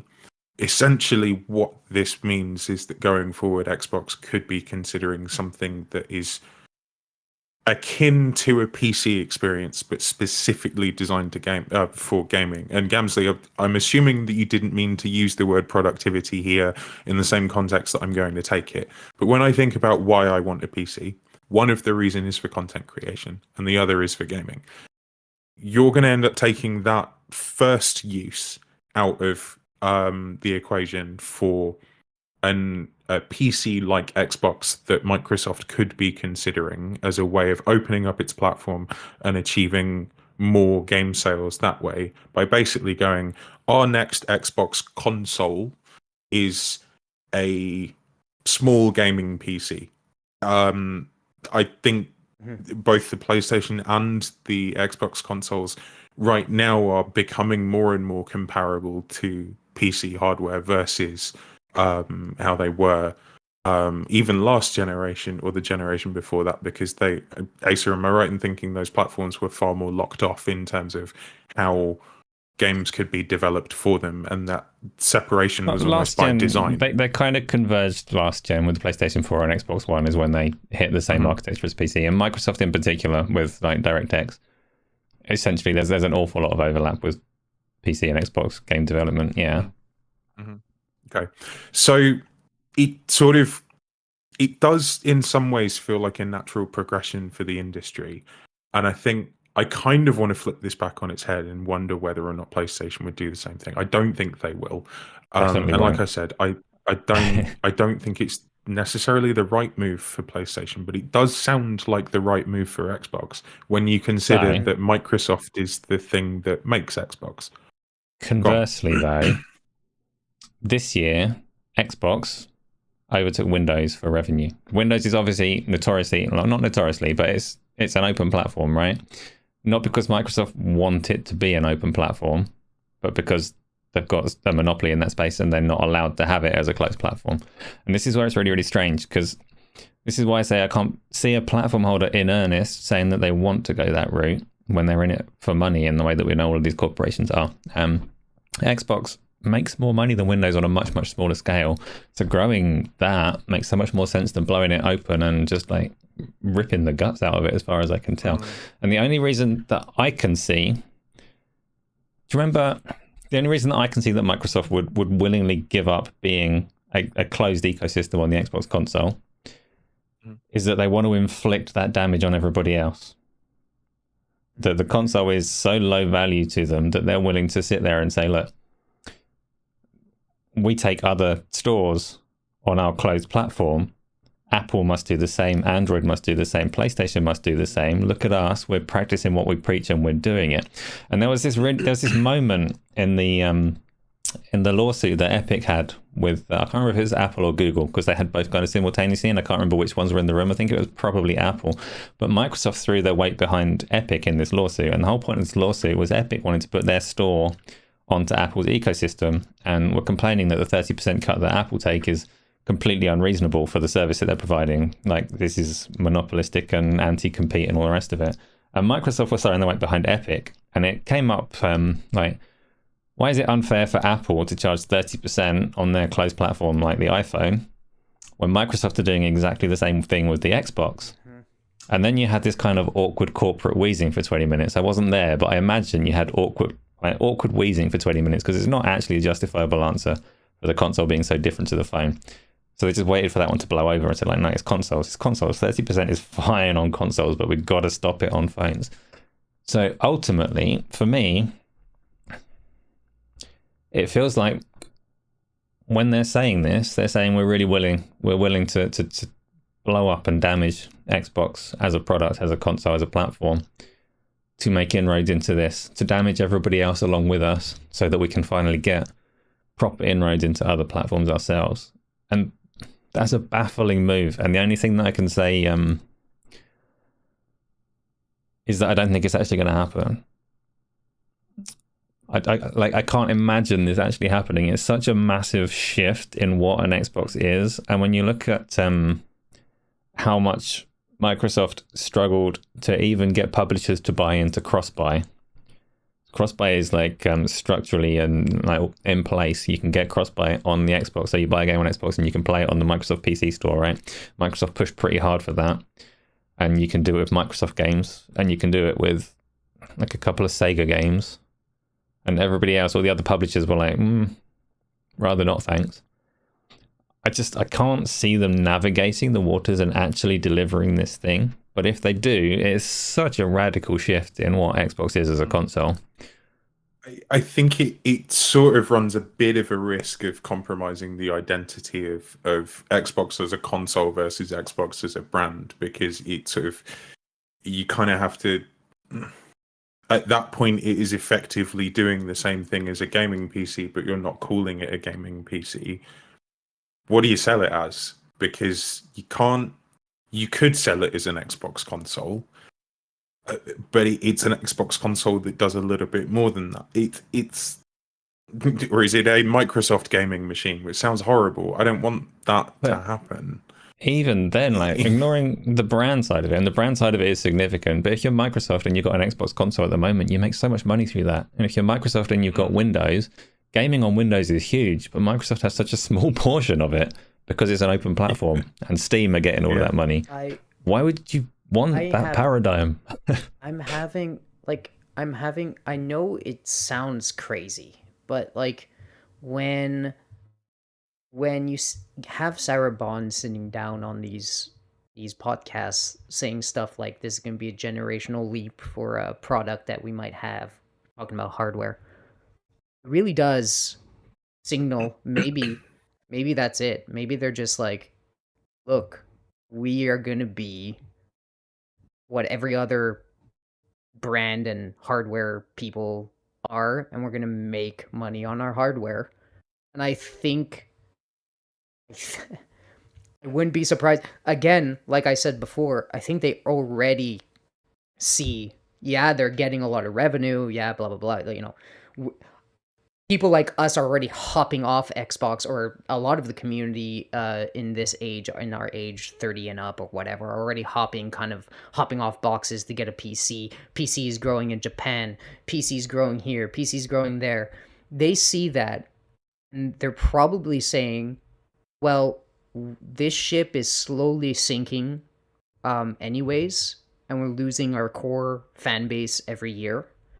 So why not make money on the hardware, open the platform, and just be like, we keep our fans, and we slowly, you know, get people in with Game Pass and our Xbox store, and they have their libraries. They're not going to go away. Like, the hardcore people already do that today. Like, they already don't want to move away from their digital libraries, and their libraries like the 360 and whatever. Compatibility wise, it makes sense too. It's just like, maybe that's what she means. Maybe there's going to be multiple SKUs, like a Surface. Maybe it's going to be, here's our Xbox front-loaded handheld that has a beautiful UI, blah blah blah. You could switch in and out of different stores, but this is our Xbox thing. We're still Xbox. Here's the thing, easy jump in, your library's there. That'll be the cheap option, and you get the thing like the X, where it's like, here's an Xbox like now, we're same price range, but it's this spec, and then here's a super pro thing at a $799, and $799 you get a spec that is like a laptop, but a dedicated gaming machine that could actually play PlayStation games too. It has your Steam, it has your Epic, and maybe they just make money on hardware and they just slowly turn into services. And I think that's the only actual way that path, that specific path, makes them bigger. I could see it. Yeah. Just, I don't know. I don't see it being a big play for consoles, when they also, in Phil Spencer's interview with Polygons, he also talks about specifically how consoles are not the future that they're seeing. But what I will say though, so you've got your bet with Dodge on who's going to be biggest in 5 years' time or whatever. For me, I don't give a shit if Microsoft are first, second, 17th, or anywhere else. I care about the games that come in. So long as whatever moves they're making don't lead to any diminishing return on games, or the thing that I fear is that they're doing all of this. They're sacrificing so much because they want to crack open the mobile space. And I don't care about the mobile space. I don't want them to make risky moves to pursue avenues into Apple and Android. I don't care how much money Microsoft make. None of that's good for me, like whatever. But give me games. What I'm trying, well, because we're talking about games, right? And he keeps talking about games. He keeps talking about how he wants to reach all these people. Again, people today are used to picking up a phone and playing whatever they want, or picking up a Samsung TV and playing Game Hub, or picking up a PC, which again, PCs are growing. Picking up a PC and playing whatever the heck they want. In the center of that are the games, And if they're touting we're the biggest publisher, we have the biggest games, we have the biggest service, we're doing this, we're doing that, and it just gives them more opportunity maybe to buy more people, maybe to branch out, maybe this is the way to do it, and they just sell hardware like they sell surfaces, where they're just like, well, here's the hardware, it all does this thing, we do it this way, it's all pretty, it's nice, it's a box that is dedicated to gaming, but it's just an option, and they just take they make the games speak and they make the services speak. I think it's still enticing for somebody that loves Xbox games to still get, let's say, an Xbox handheld, a $4.99 alternative or $6.99 that could also play, their Steam library, or get them into Steam, but they use the services. And they buy the machine, and maybe they make money on the machine. Like, I think that's solid. And maybe it might fuck us. It's a hell of a gamble. That's the one thing I will say. It won't fuck us. Whatever they're doing, if they blow things open is always better than closed for the consumer. I should say that. Should have said that front and center before we got into like how I think it's complete madness. Absolutely acknowledged. Like, Windows is brilliant because it's open. Having these options of all these different stores is brilliant for the consumer. It helps us with prices. It helps us with competition. All of this is brilliant for us. It's just madness from Microsoft. I get it. Comprehend. But blowing every other player in the space, and again, you think about Nintendo as well. Nintendo don't own a $1 trillion software company. Sony don't own a $1 trillion software company. Microsoft is the driving force that can make something like that happen, and I think that's why. Maybe that's their niche. That's it, and I think we probably, the three of us and everybody watching and everybody listening, probably still falls into that trap of looking through the games industry through quite a not an old lens, but a sort of a lens that isn't necessarily as relevant as it was. Like, we joke about console warring here quite a lot, and I think this sort of idea of winners and losers is a bit sort of ridiculous and playgroundy, and it's part of the conversation and culture to somewhat in this space, but we sort of, the $1 billion company and the $1 trillion company don't care about which side wins your Twitter war. They obviously care about how they're doing against each other, but they're also not necessarily competing in the same direct way as Phil Spencer's talked about. Again, when we look at Microsoft being the parent company here rather than Xbox specifically, I think it's important for Microsoft to have more games in people's hands no matter where they are. That's clearly a sentiment that Xbox have expressed quite a lot in terms of we've heard like behind their closed doors at Microsoft, they're talking about every screen being an Xbox, and Xbox is everywhere, quote unquote. I think they already see themselves as an important part of the broader gaming space on PC. When I think about Xbox, and I think about, again, I've talked about on here a lot, how I want to have a PC. I want to build a PC. One of the things that I'm excited for when I build that PC is the fact that my Xbox library is coming with me. That is something that I'm very much looking forward to, and You'll be disappointed to some degree. Yes, there are. I know that there is some crossover. I think, but again, really, when I think about my Xbox library, largely what I think about now is Game Pass, because I think Game Pass is so ubiquitous to my monthly finances at this point. Like, it's a utility bill like everything else, because I play a lot of games. Even if I struggle to find the time to play games, I'm still enjoying those games, and I'm still sampling everything that Game Pass, or everything that I want to sample from Game Pass. The fact that that comes over to PC and I don't have to ask anything of Microsoft for that to happen indicates to me that they're more bothered about the fact that I am playing with them versus the device that I am playing on.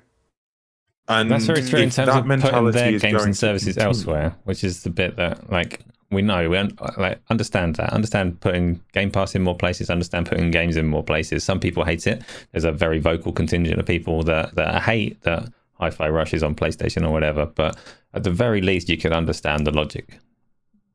Mhm. Here's the thing though. Here's the thing. They know that the 25 million problem around that bought an Xbox right now, they're really loyal. They've been loyal. They've been stuck with it. Like a little thought experiment, Deadly Headley. Do you like Xbox games? Yeah, right? All right. Asa, same thing. You like Xbox games. Okay. They I'm know not loyal. that that's true for they know that's true for probably the majority of those people, right? Now, if they make this big gigantic juggernaut switch, right, as we claim is a juggernaut switch, if we like Xbox games, we're gonna get Game Pass, which we're gonna get Game Pass. We're still gonna buy their games, whether it's Steam, Epic, or wherever the fuck. And we still, we're still in that place, and we still need a PC. We still need a box. I don't see them losing those 25 million, if that makes sense, right? Now, drawing more people in, if it's That's an the challenge that alternative, they've got, and I don't think but this- putting a PC like console in the home is going to do that. Well, are you sure? Because when people go to a store now, right, and the clerk is sitting behind the counter, and they say, "Well, I want a box. I want an Xbox or PlayStation, or I want like something to play this game on. Xbox is still live, and here's a handheld Xbox, whatever. It's still branded Xbox." If a person says, "My son plays this, I want to get him a box. What box do I get?" Even as a parent, right? Me or someone else, I go to Clark. I say the same thing. Are you sure that they're gonna sell you something else if Steam is on it and it plays Xbox games and it plays PlayStation games and you're gonna buy Xbox games and get the Xbox service? Nobody What goes starts into to shops. actually That's sell? like again 20 years ago. You Well, go on but Amazon. okay, but even if shops go away and now it's just online, okay, it's the same type of thing. If Xbox gets the marketing for all this stuff, they're still marketing, right? Boxes. They're still marketing boxes. They're still going to be even market like Surface devices, so they're going to market boxes. They still stick with the same track. Here's this. This is going to be here. This is going to be here. This is going to be here. This is our box. Here's some alternatives. Here's a $1,000 alternative, $699, $499, $399, and a handheld. You could play Call of Duty on it. All these games are coming out 9 out of 10s, 10 out of 10s, Indiana Jones, this. They stick to the publishing thing. Why not get an Xbox? And while you're still with still seeing like PlayStation games coming, right? And Epic is right there, Epic Store. And you see that as an Xbox fan, and you're just like, okay, let's get an Xbox. And I get what you're gonna say. Yeah, but then you lose money because they're just gonna stay with Steam. Well, not necessarily. You still get Xbox games, and if you're seeing these ads everywhere, right? And they're trying to sell you a box, you're still seeing this stuff. It's still Xbox games. You're buying a box to buy the game, right? So where do Xbox lose? Because then they suck you into Game Pass. So it's just a choice on top of a choice. I admire your optimism. I think if they actually went ahead with it, it would be massively damaging for the console space because games are cheaper elsewhere as well. So that's a massive issue. But also the example that you're giving there of like PlayStation games on PC, right, is a good example of why this isn't going to happen because Sony's licensing agreement. I mentioned that Microsoft have had massive trouble just getting publishers to accept cross-buy. It would be a minefield to try and get the likes of Sony to like accept the console version of God of War working on your Xbox console while it exists as an Xbox console. So I think it's more posturing from Phil Spencer rather than something that's actually going to come to light. And I think it's posturing to try and crack open other markets. But true, but you don't think the sheer volume that they get in help? I think it would be a really difficult sell to someone who doesn't understand video games, because Game Pass is already a complicated sell to somebody who doesn't know what Game Pass is, to someone who doesn't know what Xbox is. That has to be explained. PC gaming's on the rise, right? PC gaming is on the rise, yeah, but why at that point, like the brand, because these parents are going to be aware of Xbox and PlayStation as a brand, because they have been a large part of the entertainment sector for the last 20 years. I think it's really difficult to just say to, and I've seen people say similar things on Twitter and then get quite a lot of backlash, or rightly or wrongly mocked for saying it. But if you say to somebody, Xbox is PC now, they're going to go, what the fuck are you talking about? They're not. It's a really. It's not going to be marketed like that. It's like, well, no. It's not going to be like. But when Xbox already has a marketing problem, the more complicated you make the offering, the harder that is to sell to somebody. And Xbox is already having a hard time selling itself to somebody. I think it just opens up an even more complicated can of worms than something as simple as fucking Game Pass does. That's the easiest sell known to man. Well, I get to pay 13 quid a month and play whatever the hell I want to, providing it sits on this service, and there is a lot. And that is a difficult sell to distill down into a 10-second conversation. None of that helps them play Roblox. These parents with their kids are asking for Roblox. I get what you're saying, Asa. You bring up a good point with the pricing, and they'll go to Steam to buy the game and blah blah blah. I still don't think that's the point. I still think the point is Xbox games specifically, and no matter what and where you buy Xbox games, you're giving them money. So I get what you're saying, and I know I'm sounding too optimistic with it. I'm just trying to, like you, it's not optimistic to defend Xbox. Don't get me wrong, I would quite like it to happen. Right.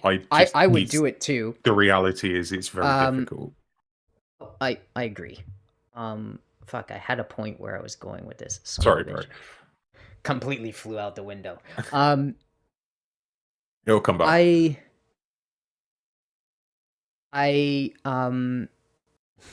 Potato.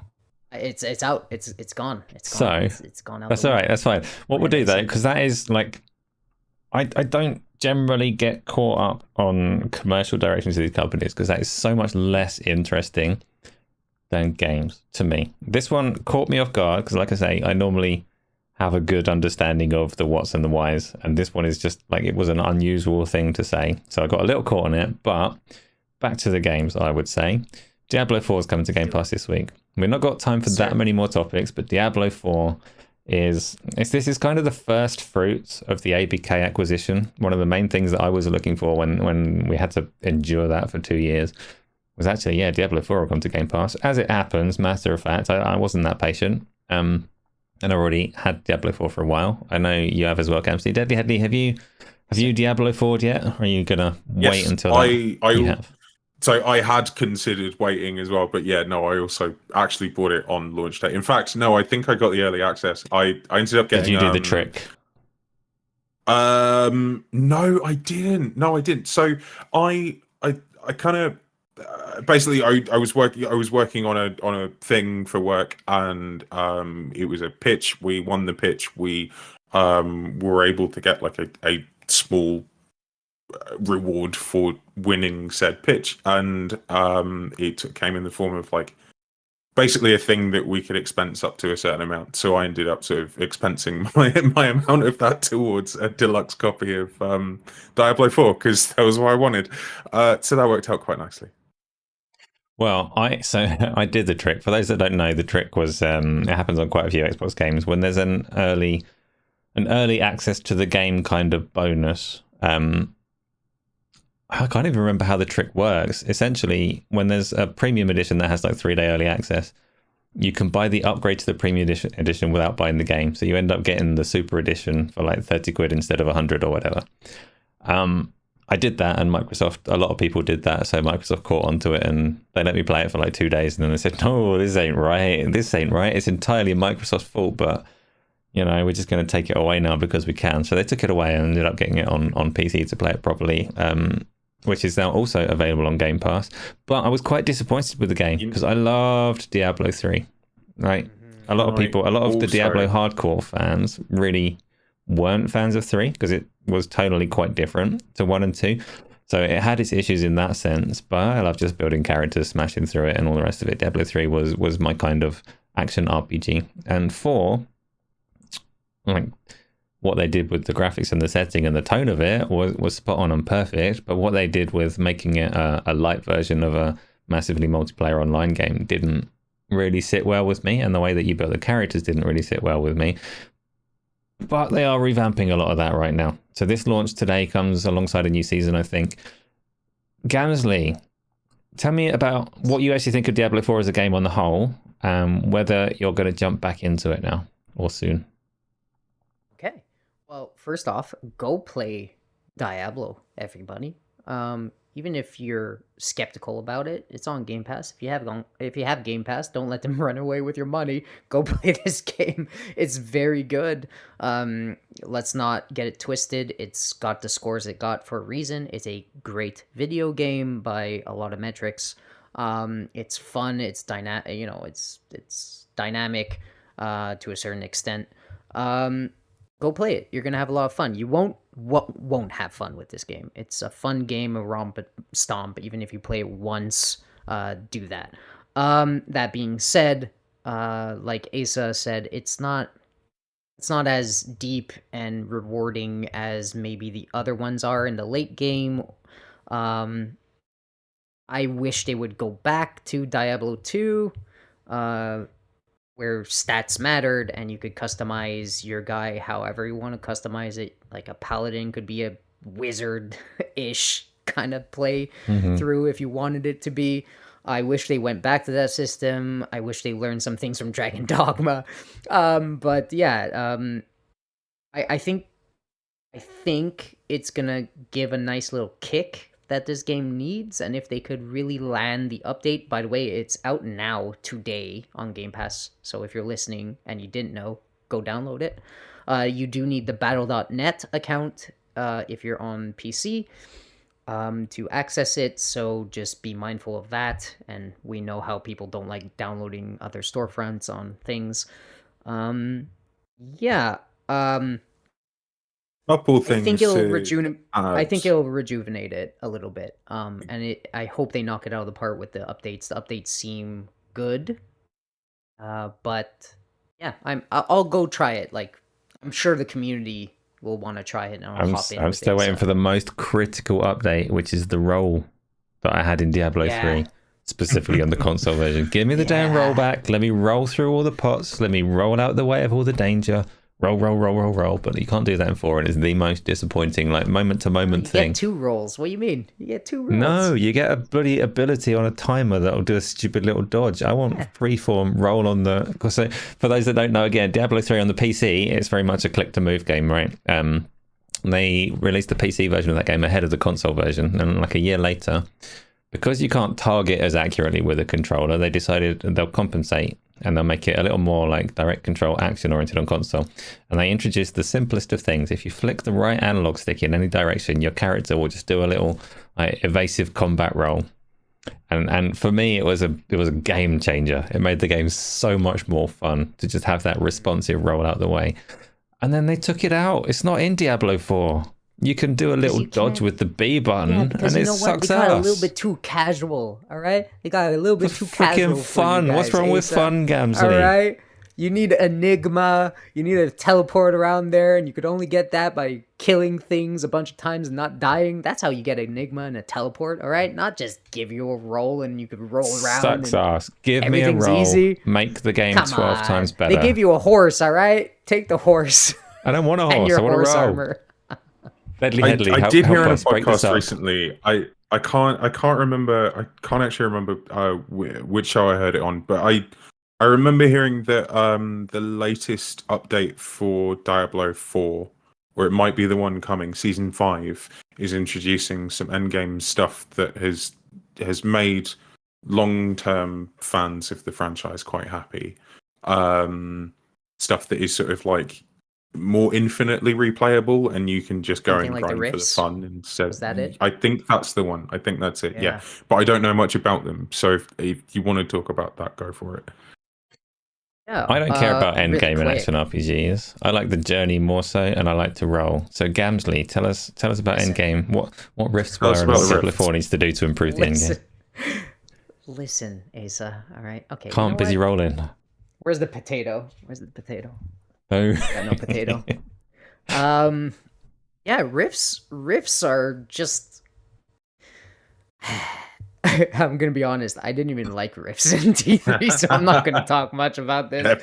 I'm not gonna screw it. Fuck it. Don't do riffs. There is But one. riffs are very fun. Okay.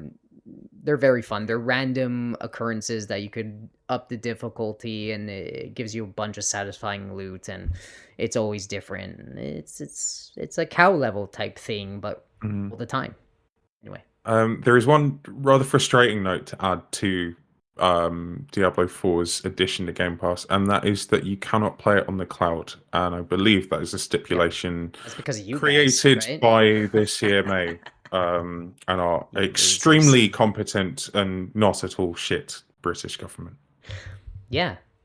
He said. It would have been awesome Yeah. on honestly, it would have been awesome on cloud. But Yeah, it Life. really would be. or It a really fucking would be. handheld, Asa. Yeah. Dedicated handheld. I know we didn't put this on the doc, but I'm going to give it a very, very quick shout out. The Quarry got added to Game Pass last week. I think I really, really like that game. So if you haven't played that game, you should go and check it out. Go It do is that. more of a cinematic kind of experience where you sort of, it's kind of like an interactive movie, very similar to From Dusk Until Dawn. Sorry, just film? Until Dawn, not From Dusk Until Dawn. No, Mhm. not the film. Yeah, it's good. If you haven't checked that out, it is on Game Pass and it's a good ride. This is nice. We don't Just, normally get a Deadly Headley Game Pass recommendation. Gamzly, no, Yeah. you wait, because we're going to Yeah. use this to get onto yours. So for those that don't know, The Quarry, it's like a horror game, choice and consequence, story driven, not like an action game by any stretch. It's more about guiding conversations and decisions to have this horror story play out. I have played through it. My run was a disaster run that ended with such an dissatisfying end. You suck, or your characters died. You don't get to see what the story was all about. I liked making the characters die. It was funny. But try a little harder than I did, and you might actually uncover a lot more out of that game. Gamzly, you like to give us a Game Pass recommendation every week. They've improved over time. What have you got for us this week? Wait, so I don't misstep. Diablo 4. You goonies. Go play Diablo 4, all right? Nice do that. softball there this week. Yeah, so easy. Go do Diablo 4. And if you don't want to do Diablo 4, there's this nice little Hot Wheels Unleashed 2. That's fantastic. Go do that. Yeah, I know Asa will like would that. quite like to check And that you out. know what? Screw those two. Just play Control. Control's amazing. Control is No, my Control was your number one. recommendation I downloaded last week. Control You again. can't have it again. It's my number one. Yes, Diablo 4.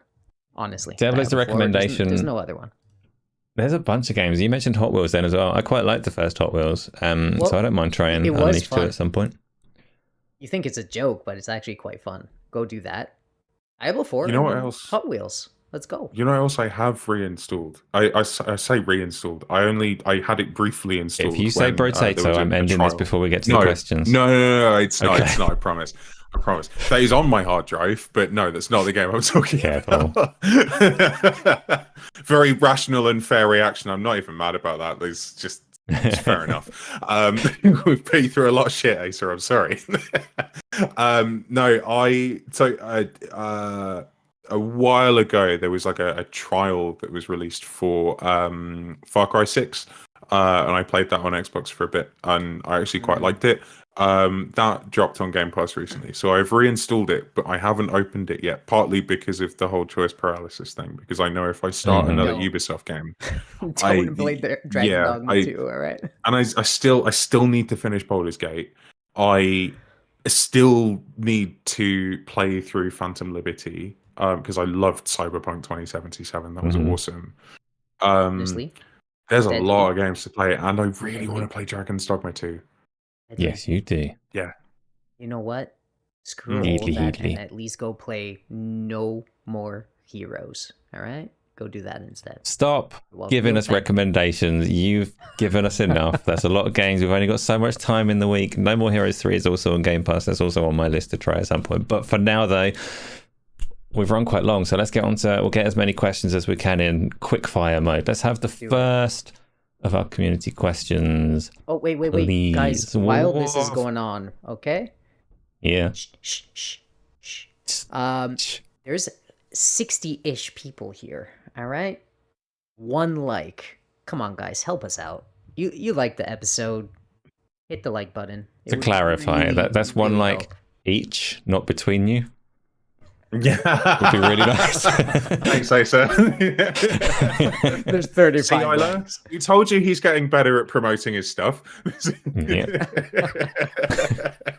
Right, let's go. We got Replicant has asked, the white Digital Series X looks odd and pointless. A backward commitment step for the console hardware investment this gen. The leaked, rounded, smaller, redesigned unit looked better, but more costly. More costly because rounded plastic. I don't know. Don't know about the more costly Replicant.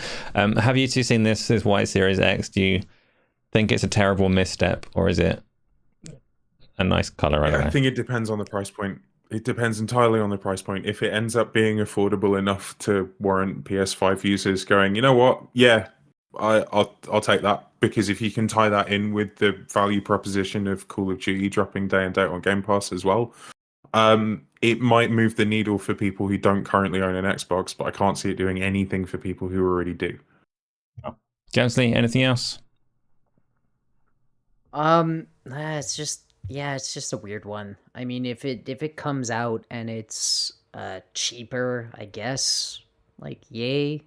I don't really get it, but It won't be. I doubt it'll be don't cheaper, because really I think if it's like they leaked with the round one, then it's got a bigger drive. So it's really, really awkward.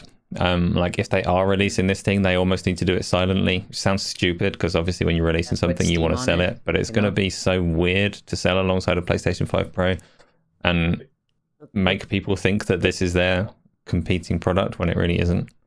But yeah, with Steam on it, of course, put like Steam on it. just the logo, not actually Steam. You don't want people buying games on Steam, but if you can get away with the logo, that's something. Let's have the next question, please. I remember here comes a longer what I was gonna question. say, but we'll save that for later. Excellent. We've got Peter Morland has asked, so this is from our Discord, even if Microsoft do eventually exit the console market, how do you think they're going to treat the customer base? Personally, I don't think they're going to do a Sony and just cancel all of your games. The rest of the Microsoft business cannot afford to have a highly vocal market sector criticizing them loudly. They'll treat customers fairly. They have little choice. Does the panel agree? So this is very much a hypothetical. If Microsoft were to give up on console gaming, how would they handle your digital library? What would they do for you?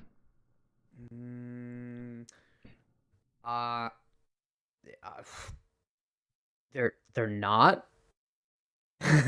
Yeah, they're not. that's the short. They've been yelling off the rooftop and very consistently that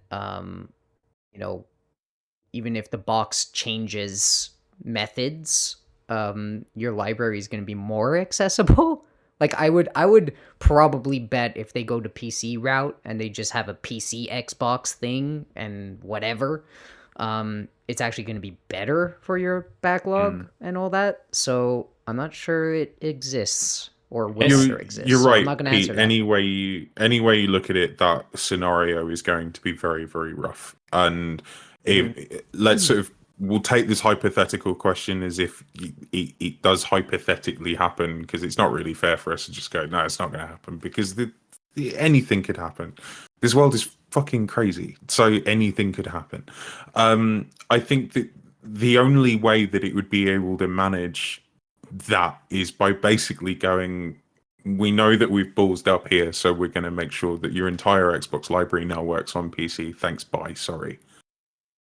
See, I don't think there's though, any other way that they could manage that. That's almost impossible. Because the reason that their licenses don't come across at the moment, they'd need that authorized by every third-party publisher. Like all your games, we need you to give the license to all of our users. So actually, they'd really struggle with that. What they won't struggle with, though, is they are Microsoft. If they were to switch out of Xbox and say we're not doing those anymore, they wouldn't.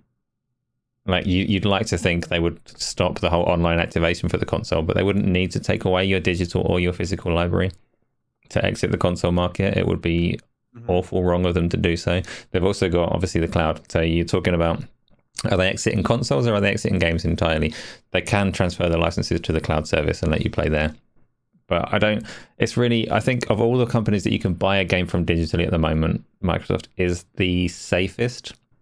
And I will never say never. They could exit and you could lose access to those games, but you can lose access to your PlayStation games. You can lose access wherever you buy. You can lose access to your Steam games. I don't see Microsoft doing a complete hard total exit from gaming and burning your licenses with them. So wouldn't worry too much about that eventuality. Let's have no, Gamzly. We're doing community. Oh, you're part of it, Gamzly. You're part of it. Ask your question. I was thanking for the question, you jerk. Fuck's sake. Ask a question, Right. Gamzly. No, Gamzly, you're eyes? banned. They look functional, yeah. What was that? We've got a new question. He said, do you like his eyes? And they look totally... I love your Totally eyes. functional. They don't pierce into my soul at all. Right, When you we've got- this stare is a new name I menacingly haven't into seen the before. camera when we've sent something. Nestor upsetting. Padilla has asked, is there a market for an Xbox handheld to justify a $600 to $700 cost? You know. Yep. No. No. It won't cost that. They can't sell hardware for that. No. Listen to me. All right. Okay. If tomorrow, all right, I'm very serious about this. So there are, maybe they don't sell millions, but Legion Go and the Asus Ally do sell. Maybe not millions, but I don't they do have an sell. ally. If tomorrow, Razer decides to release this premium PC handheld for $899, people will buy it. I'm so certain that if they do $699 or something for a handheld and things play 30 at 1080, like modern games, people will buy it. I'm so certain of it. I could be completely wrong, but I'm in that market a lot, and I see my friends on that market a lot. I see the wave that's coming around. Like, we see all these big names going in it. And they do sell at that price. Maybe the Ally has heavy discounts already. Maybe it's not selling that great, but I certainly think that they could get away with a $79. It is like it is a tricky one because I was very dismissive, but at the same time you can say like, is there a market for a £1,000 handheld? Is there a market for a £2,000 console? And there is a market for really high end stuff, but not necessarily a market that justifies making the thing in the first place. I'd be very surprised if an Xbox handheld goes premium in that way. Much as that would make it more enticing to me, I'd be surprised. Do you think Legion Go and Asus are going to make others, and this was okay for them? I think they do what they do well because they're being marketed to the PC space, and I think that's the problem with this question. Because I think if Xbox was to make a handheld, you can't just market it to the guys who are likely to pay that amount of money, which is primarily going to be guys on PC. Because I think if let's sort of bring the nuclear family back, where you've got a parent buying a 10-year-old kid their first games console, there's unless that family is fortunate enough to be able to go yeah, I'm going to drop 700 quid on a handheld for my 10-year-old because it keeps him or her really, really good. I can't see that penetrating the mass market. You could also then go, okay, what market is Xbox really trying to target here? Because I think typically its users tend to be a little bit older and a little bit more mature. Go on. But that's what my angle was about, making money on the machine instead of always targeting, let's say, their closed ecosystem. Because if they deem it, like, if they say, well, we just got to sell 2 million of these things to be worth it, like Steam or whatever, why not? Then Let's And put it I this think way. that's not very a high target to miss, like, why not, right? I mean, I would say there is an audience. though. Yeah, there is an audience for a device that costs that much, but strategically, if they're trying to grow their audience larger than it already is, that's not going to be very effective, is what I would say. There's like Xbox loyalists and fans that would pay that much for an Xbox handheld, but they're not going to be growing their market significantly if it's 600, 700 quid. Yeah. Sure. Let's have one more question, please. Make it the best question that we've ever had, and then we'll wrap up, because we do try and keep this one down to the 2-hour mark, and we're slightly creeping over. I was a little bit Right. late, to okay, be it's fair. it's nice. We had a lot of people here today. We did. It's brilliant, and you're all very much appreciated. We've got Flush Jackson has asked, if Xbox is a PC SKU in the future, would you buy games from Microsoft at all? So this is very much in keeping with the topic that we had earlier. I'm gonna take it really quick. Yeah, obviously. Like I said, I don't see the fan base right now that have Xboxes, or the future, let's say, Xbox fan, which might not be many at the moment. I don't see why not pick it up. I really don't. I don't see. For It's like me- it's a win for me. So yeah, I would, because it's for the consumers, right? So yeah, hell yeah, I'd For buy me, it. today, I pretty much don't buy Microsoft games anyway, because I've got Game Pass, and I'm not an ownership junkie. I don't care about owning it digitally when I've got access to it on Game Pass. So I don't buy Microsoft games. If I could buy them elsewhere, typically, same piece of hardware. You have to assume something like Dragon's Dogma 2. Give me a choice between buying it on the Xbox Store or the Steam version to run on my console. I'll buy the cheaper one. Because why wouldn't you? Unless there's some other like weird shenanigans where the Steam store is on there but vastly hidden and nobody knows about it. Most people will seek out the cheaper one, and right now that's not typically the console version. So By the it would way, be a weird shift. Yeah. by the way, that's what I wanted to say before. I don't think he ever whispered Steam. I think it was Epic and something else, and I don't think Steam was mentioned at all, because I think that would be devastating, and I think he knows it. So just like you're saying, I don't think he said Steam. I think he said other storefronts like Epic and Itchy whatever, but I don't think they said Steam. So Well, there we go. Headley, anything to add on that last one before we wrap up? It's a bit of a weird one for me to try and answer, because I don't really know any different, to be fair. Like, the only storefronts that I buy games from are the Xbox storefront and the PlayStation storefront. And even then, like, most of my content is now consumed through Game Pass, because it is very convenient, cheap, affordable, and fun as fuck. So I don't know. It would be yes, in principle, but it also, there's nothing that would then stop me from also buying games from other storefronts as well. I guess it really depends on what is offered. What it looks like when Chances are, if it happens.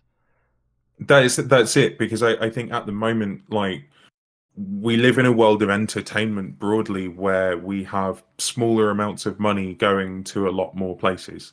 And I think that's really kind of where we're sort of in this weird middle ground where the gaming industry is probably going to go in that direction, because it's clearly favored quite significantly by consumers to a point, because there is a point where people go, okay, I can't have any more subscription services. I'm going to have to start cutting them down. But yeah, similarly, I don't know. There's, like we said, there's pros and cons to doing that. It's an interesting I have question. a special insert question for you two specifically. Do you have time for two more of our questions? Let's go. Yeah, I do. Rapid fire. Okay, we've got time for two more because we don't want anybody getting mad, eh? So 2 more questions, and then we will wrap up and So go. mad. Angry. I hate Asa. Hate him. That's fair. I'm actually quite hated. Don't know why. So Love you, man. Hit the like button, guys. Nate State Games has asked, do you think an Xbox handheld needs to have other storefronts on it to compete with rivals in the space? So the Legion Go, the Claw, the Steam Deck, the Ally, all of those that have multiple storefronts and include Game Pass titles. And that is a question. I don't think they do need to. It depends. Like the big selling point of an Xbox handheld, the big advantage that it would have over these other devices would be subsidized pricing because they do not have those other stores. That's its single biggest unique selling point or market position. Isn't like they'd be losing that in favor of being the same as those devices. So this, interestingly, is something that Phil Spencer did talk about a little bit, in the sense that, so he's taken, kind of just going to paraphrase from the Polygon article that's in front of me, written by Chris Plant. When interviewing Phil Spencer, Spencer had said that he brought the Legion Go with him to GDC. He's on the airplane and he's got a list of everything. He's made a list of everything that makes it not feel like an Xbox. And one of the things that he would like for that to happen is for it to feel more like an Xbox. He's not talking about brand. He's specifically talking, and these are a direct quote here, are all of my games there? Do all of my games show up with the save files that I want? I'll tell you one game that doesn't right now, and it's driving me crazy, is Fallout 76. So this still bothers him in terms of things not having cross-save. I think if they can square that circle and bring that to a handheld, and I think to really get back to your question, Nate, the way you can justify that cost is by adding those platforms in. It does end up then becoming an Xbox handheld that is a direct competitor with with devices like the ROG Ally and the Legion Go, etc. But if that particular market and that particular audience for those handhelds wants something that feels more Xbox, and I would put myself in that camp completely, I'm up for that.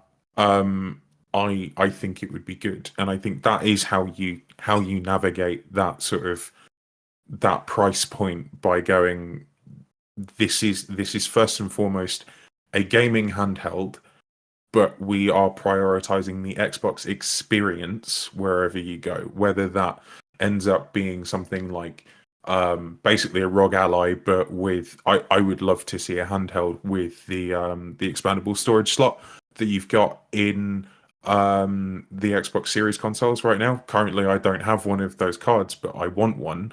And when that happens, if that handheld console takes that card, that's basically like taking a memory card out from one of the OG consoles back in the day on steroids. Like it would be awesome. It would be, that truly makes your library super portable. And I think if that is the kind of vision that Phil Spencer has for a handheld, I can justify that higher price point that we talked about. But unless it's going to do that, I think it's going to be very difficult to.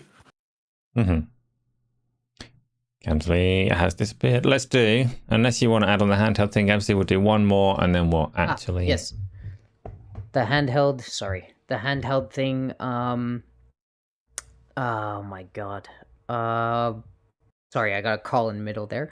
Yeah, I mirror what Asa said. I think the price point and price point being lower and everything, because you have a platform, you have a store, blah blah blah. I think that's a big differentiator. I think the same games playing on your Xbox could play on your handheld without any cross-platform play feature or whatever is a big deal. Yeah, it'd be cool. Right, so either way it could work, Nate State Games. We shall see what they've got cooking. Let's do one more final question. Quick. Yeah. So, episode 13, with rumors swirling, do we think that Microsoft and Steam are going to team up and create the ultimate Steam box? That could work. Gabe has said that he has no issues with Microsoft in the past. No, never going to happen. It's not going to be Microsoft and Steam because Epic would get all upset. It's going to be open or it's going to be closed. Not one particular partner like that. Yeah, and I would think that, like Asa said, the only person that would... Sorry. 1 second. There you go. My God. They're coming for me. So... Oh my God. What the heck was I saying? I lost it. I'm sorry, guys. There you go. It's gone. Oh yes, so the only say you thing, agree with me. the only person that this would be gigantic would be Steam. Like Steam would just be getting all the eyes. Like they want this. Actually, Steam really wants this. It would be big for Steam, and I don't think Microsoft, like, it's in the thing. I don't think Microsoft mentions Steam for a reason. I think it would be weird. Because Steam is making their own platform. Steam, yeah, I mean, they tried the Steam, whatever they called it, Steambox a while ago. They've obviously refined that and got a lot further with it with the Steam Deck. Yeah, they could revisit the living room, but I don't think they necessarily need Xbox for that. Open or closed, that's my answer. Let's do Deadly Headley. Did you have anything that you wanted to say on that, or shall we? Your choice. You can answer that question, or you can say goodbye to the people. I'm going to do an outro because I think we've covered that question quite substantially, but thank you for it, episode 13. And also, by the way, mate, it was a pleasure to play some Halo with you last weekend because I really enjoyed that. Again, shout out to our community for the Halo Infinite night that we had on Sunday. It was really, really good. My name is Deadly Headley. You can find me here every Thursday on the Xbox Series podcast. Please make sure that you hit like and subscribe if you are new. I am working on content. In fact, I'm going to run a draft copy by these guys at some point soon. So, yeah, expect content from me. I'm aiming to get something published and live before we go live this time next week. So, yeah, stay tuned for that. But you can find me on YouTube at Deadly Headley. You can also find me on Twitter. I am back on Twitter, but keeping it at arm's length, if I'm going to be brutally honest, at Deadly Headley _. Something else I'm very much looking forward to that I didn't talk about last week. I'm gonna give it a much shorter shout out because their Kickstarter is now ended, unfortunately. But I want to give a shout out to Xbox Era and their effort for this book that you can see behind me. This is their 20 years of Xbox anniversary book that came through the post last week. I haven't had the time to actually take the time and flip through it yet, but it is something that I want to do this Easter weekend. Just kind of enjoying the natural light in my house with a coffee and flipping through that book and appreciating why I actually showed an interest in games journalism, because that's really one of the reasons why I'm here, despite not being a games journalist. It sort of is something that I very much wanted to do for a very long time. And actually what I really appreciate about this book is it really does feel like a gaming magazine that I would have just flipped through happily in my free time when I was, a kid and a teenager and stuff like that. So really nice to have something immortalized like that. And I'll post some pictures and stuff when I've had a look through on Twitter. So yeah, that's me. That's what I'm up to over the next week. Fantastic. Gamzly, there's someone at the door. Yes. Oh, nobody's at the door. Is it dark? It's you. It's you. You're at the door. No, my God, I would run for the hills. So, is it my turn? Is that what we're doing? It's your turn, Yes. yeah. So yeah, you can find me right here every Thursday at God knows what time. What time is it, guys? So next week is different. If you're on America time at the moment, the whole March throws things out horribly. It all goes back to normal next week. So whatever normal time is, so Gamzly. you can find us soon. Well, you can find me here soon every Thursday at 3 p.m. Eastern time or something like that. Well, take a guess. It actually is that next week. It's 3 p.m. Perfect. Eastern and 12 p.m. Pacific. I did it, guys. I did it.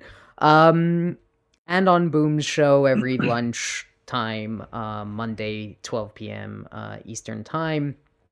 Yeah, hit that like button. I love all of you guys, so love me back, please. I had a blast, guys, and I can't wait to play some community games this weekend. Yes, this weekend is a long weekend in the UK. There should be extra community games going on, but at the very least, there's definitely the Sunday at the usual time. And then back onto all the podcasts and things next week. So, like they said, thank you everyone for coming through, supporting us, hitting the like button delicately or heavily. It's entirely up to you. And we will see you next time. Thanks, guys. Have a good week.